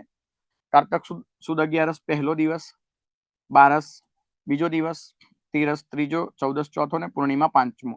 એટલે કે 11 થી પૂર્ણિમા સુધી કેટલા દિવસ? 5 દિવસ. એટલે અહીંયા હું લખી દઉં છું +5 અને ત્યાં કરું છું સર્કલ. એટલે કે 11 થી પૂનમ સુધી 5 દિવસ. એના પછી આ 15 દિવસ. એટલે 15 + 5 20. અને આ છેલ્લો દિવસ ગણવાનો કે નહીં? ગણવાનો. એટલે 15 + 5 + 1. એટલે 15 ને 5 20 ને 1 21. ઓ માય ગોડ, 21 દિવસ સુધી આ મેળો ચાલે છે. કેટલા દિવસ સુધી આ મેળો ચાલે છે? તો 21 દિવસ સુધી આ મેળો ચાલે છે. યાદ રાખજો, શામળાજીનો મેળો એ કેટલા દિવસ સુધી ચાલતો મેળો છે? 21 દિવસ સુધી ચાલતો મેળો છે. એટલા માટે ધેટ ઇઝ વાય શામળાજીના મેળાને મિત્રો કહેવામાં આવે છે ગુજરાતનો સૌથી લાંબો ચાલતો મેળો. તો કયો મેળો ગુજરાતનો સૌથી લાંબો ચાલતો મેળો છે? તો શામળાજીનો મેળો. શામળાજીનો મેળો એ ગુજરાતનો સૌથી લાંબો ચાલતો મેળો છે. તો ગુજરાતનો સૌથી લાંબો ચાલતો મેળો, સૌથી વધુ લાંબા સમય સુધી ચાલતો મેળો, સૌથી વધુ લાંબા સમય સુધી ચાલતો મેળો, સૌથી વધુ લાંબા સમય સુધી ચાલતો મેળો. અને એ મેળો કયો છે? તો શામળાજીનો મેળો. સૌથી વધુ લાંબા સમય સુધી ચાલતો મેળો શામળાજીનો મેળો. કેટલા દિવસ? 21 દિવસ. કેટલા દિવસ? 21 દિવસ. આ મેળામાં કયા સમુદાયના લોકો સૌથી વધારે પ્રમાણમાં જોવા મળે છે? તો મિત્રો યાદ રાખજો, ભીલ સમુદાય.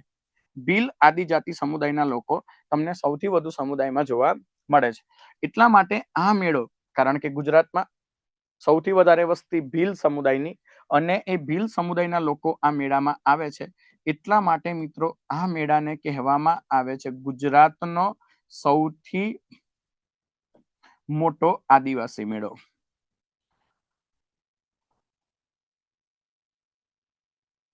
ગુજરાતનો સૌથી મોટો આદિવાસી મેળો. ગુજરાતનો સૌથી મોટો આદિવાસી મેળો. ગુજરાતનો સૌથી મોટો આદિવાસી મેળો. કારણ કે આ મેળામાં સૌથી વધારે સંખ્યામાં ભીલ સમુદાયના લોકો આવે છે અને એમની વસ્તી ગુજરાતમાં સૌથી વધારે છે આદિવાસી સમુદાયમાં. જુઓ, તમને સવાલ પૂછાય કે ગુજરાતનો સૌથી મોટો મેળો તો વૌઠાનો મેળો, પરંતુ ગુજરાતનો સૌથી મોટો આદિવાસી મેળો પૂછાય તો શામળાજીનો મેળો.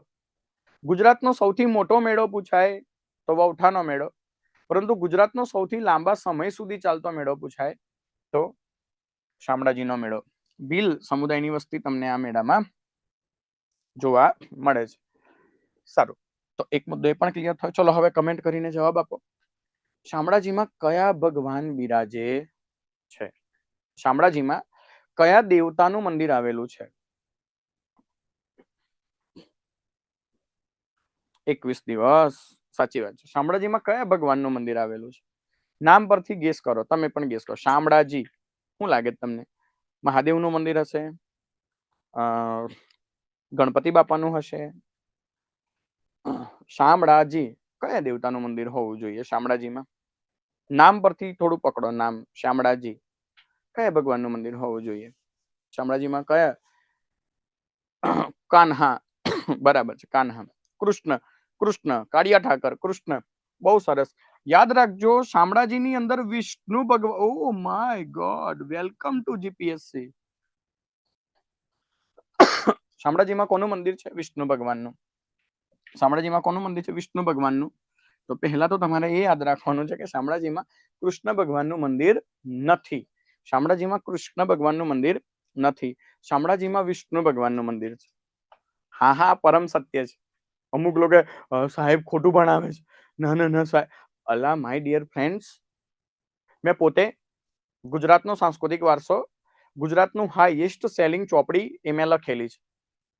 અને બુક જ્યારે મેં લખી, એ પુસ્તક જ્યારે મેં લખી, ત્યારે મંદિરના મહારાજ જોડે મેં ખુદ ફોન ઉપર વાત કરી છે. અને ત્યાં હું ખુદ પર્સનલી પણ ગયેલો છું. મને ખબર છે અહીંયા વિષ્ણુ ભગવાનનું મંદિર છે. ચલો બીજો સવાલ, તો તમે ડાઉટ ના કરશો, સાચું જ છે. બીજો પ્રશ્ન, વિષ્ણુ ભગવાને કયું શસ્ત્ર ધારણ કર્યું છે? વિષ્ણુ ભગવાને કયું શસ્ત્ર ધારણ કર્યું છે? ચલો ઓપ્શન આપું છું.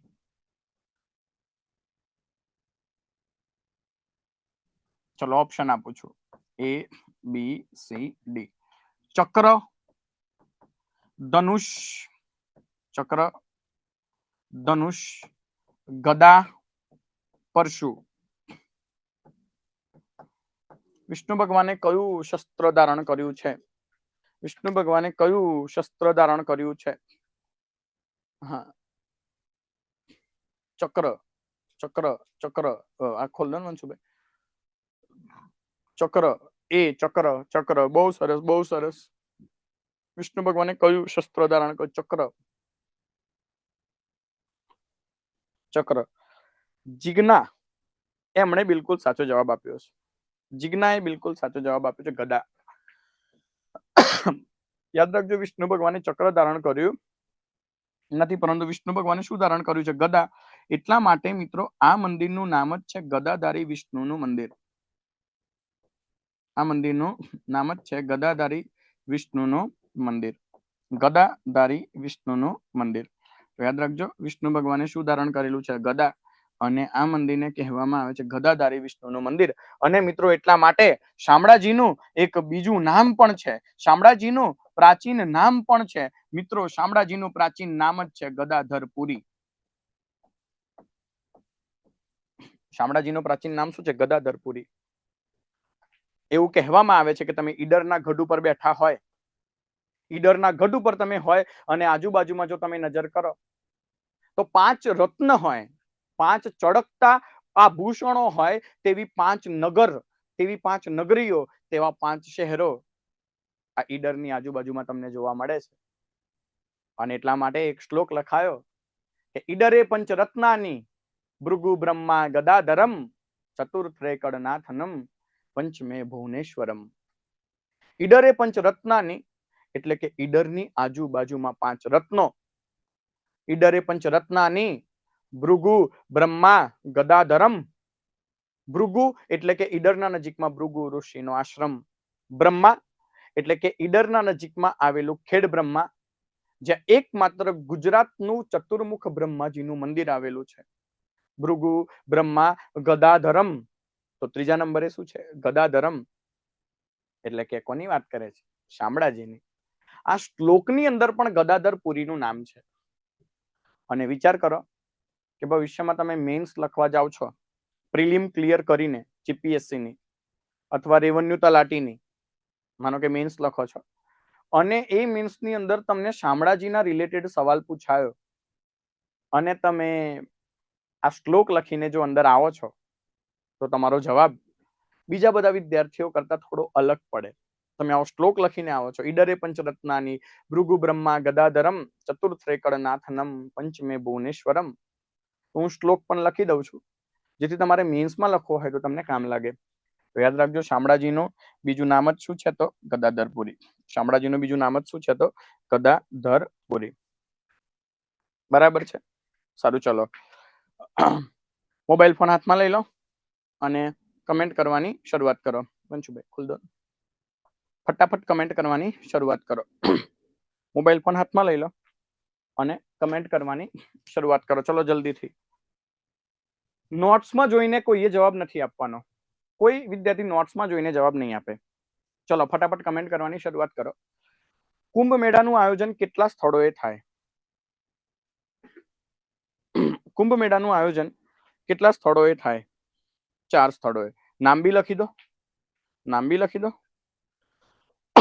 નામ પણ લખી દો. ઉત્તરથી દક્ષિણમાં લખજો, ઉત્તરથી દક્ષિણમાં.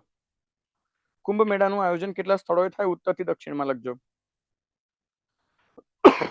ઉત્તરથી દક્ષિણમાં લખજો. ચલો, હરિદ્વાર કઈ નદીના કિનારે? હરિદ્વાર કઈ નદીના કિનારે? એનો જવાબ આપી દો તો જવાબ આપી દો પ્રયાગરાજ કઈ નદીના કિનારે? પ્રયાગરાજ કઈ નદીના કિનારે? હરિદ્વાર ગંગા નદી. શું વાત છે સાગર. ખુશ્બુ, આ નવું નામ આવ્યું, ખુશ્બુ. મતલબ હતા અથવા તો લેટ જોઈન થયા, કાં તો હતા પેલો ચોરી છુપે જોઈ રહ્યા હતા, પછી રિપ્લાય કરીએ. એને બહુ સરસ. હરિદ્વાર ગંગા નદી, બિલકુલ સાચું. પ્રયાગરાજમાં 3 નદીઓનો સંગમ છે. है संगम पावन की धरती, ये प्रयागराज है संगम पावन. गंगा यमुना सरस्वती, गंगा यमुना सरस्वती. उज्जैन, उज्जैन. તમારે કમેન્ટ ચાલુ જ રાખવાની. ઉજ્જૈન કમેન્ટ કરી દો. ઉજ્જૈન કઈ નદીના કિનારે? શું વાત છે? પ્રિયા રાઠોડ, હરિદ્વાર ગંગા નદી, પ્રયાગરાજ ત્રિવેણી સંગમ, ગંગા યમુના સરસ્વતી. બહુ ગજબ જવાબ આપ્યો તમે. એના પછી ઉજ્જૈન, અને ઉજ્જૈનની જોડે નાસિક પણ કમેન્ટ કરી દો. ક્ષિપ્રા, ક્ષિપ્રા, ક્ષિપ્રા. શું વાત છે, એકદમ ગજબ છે. બાકી નાસિક પણ કમેન્ટ કરી દો. કયા મહાનુભાવે મેળા માટે મેલા મેલા શબ્દ વાપર્યો? કયા મહાનુભાવે મેળા માટે મેલા મેલા શબ્દ વાપર્યો? કયા મહાનુભાવે મેળા માટે મેલા મેલા શબ્દ વાપર્યો? કયા મહાનુભાવે મેળા માટે સમાજ શબ્દ વાપર્યો? કયા મહાનુભાવે મેળા માટે સમાજ શબ્દ વાપર્યો? સૌથી વધુ મેળા કયા જિલ્લામાં ભરાય? સૌથી વધુ મેળા કયા જિલ્લામાં ભરાય અને કેટલા? સંખ્યા પણ લખી દો. સૌથી ઓછા મેળા કયા જિલ્લામાં ભરાય અને કેટલા? સંખ્યા લખી દો. સૌથી વધુ મેળા કયા જિલ્લામાં? સૌથી ઓછા મેળા કયા જિલ્લામાં? લખી દો, લખી દો. ચંદ્ર દેવતાની કેટલી પત્નીઓ હતી?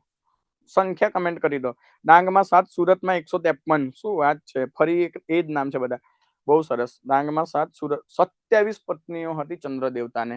બહુ સરસ, ખૂબ જ સરસ. ચલો, ગુજરાતના તહેવારો કઈ સંવત પ્રમાણે આવે? શક સંવત પ્રમાણે કે વિક્રમ સંવત પ્રમાણે? ગુજરાતના તહેવારો કઈ સંવત પ્રમાણે આવે?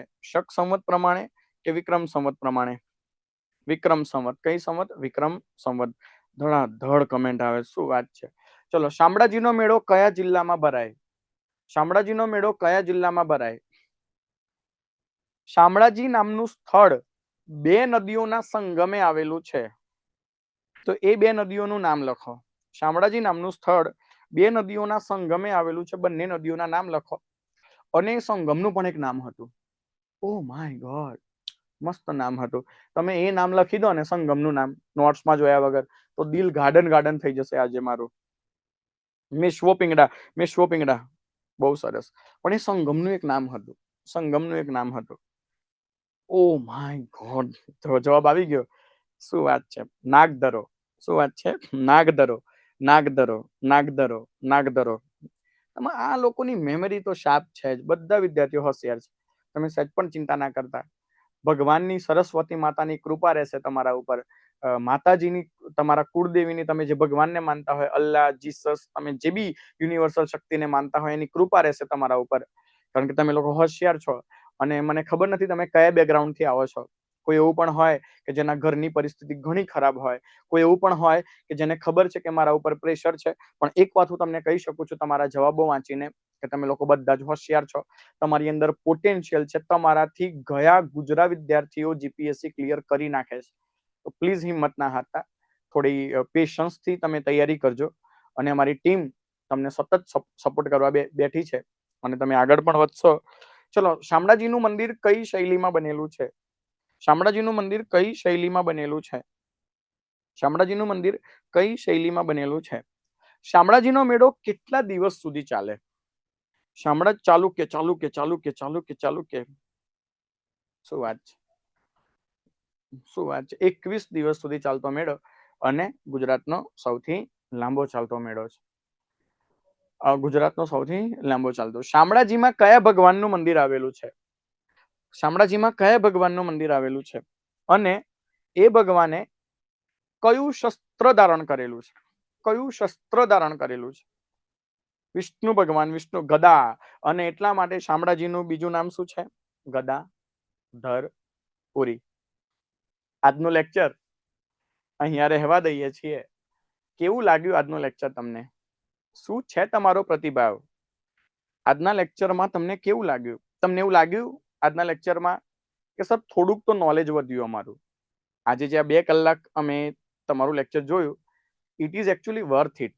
મતલબ આ 2 કલાકમાં અમને થોડું ઘણું કંઈક તો જાણવા, થોડું ઘણું નહીં, થોડું વધારે જ હશે, પણ થોડું ઘણું કદાચ કોઈ એમ કે સર ઓલરેડી મને ખબર હતી. તો કેવું લાગ્યું આજનું લેક્ચર? આપણે અહીંયા રહેવા દઈશું,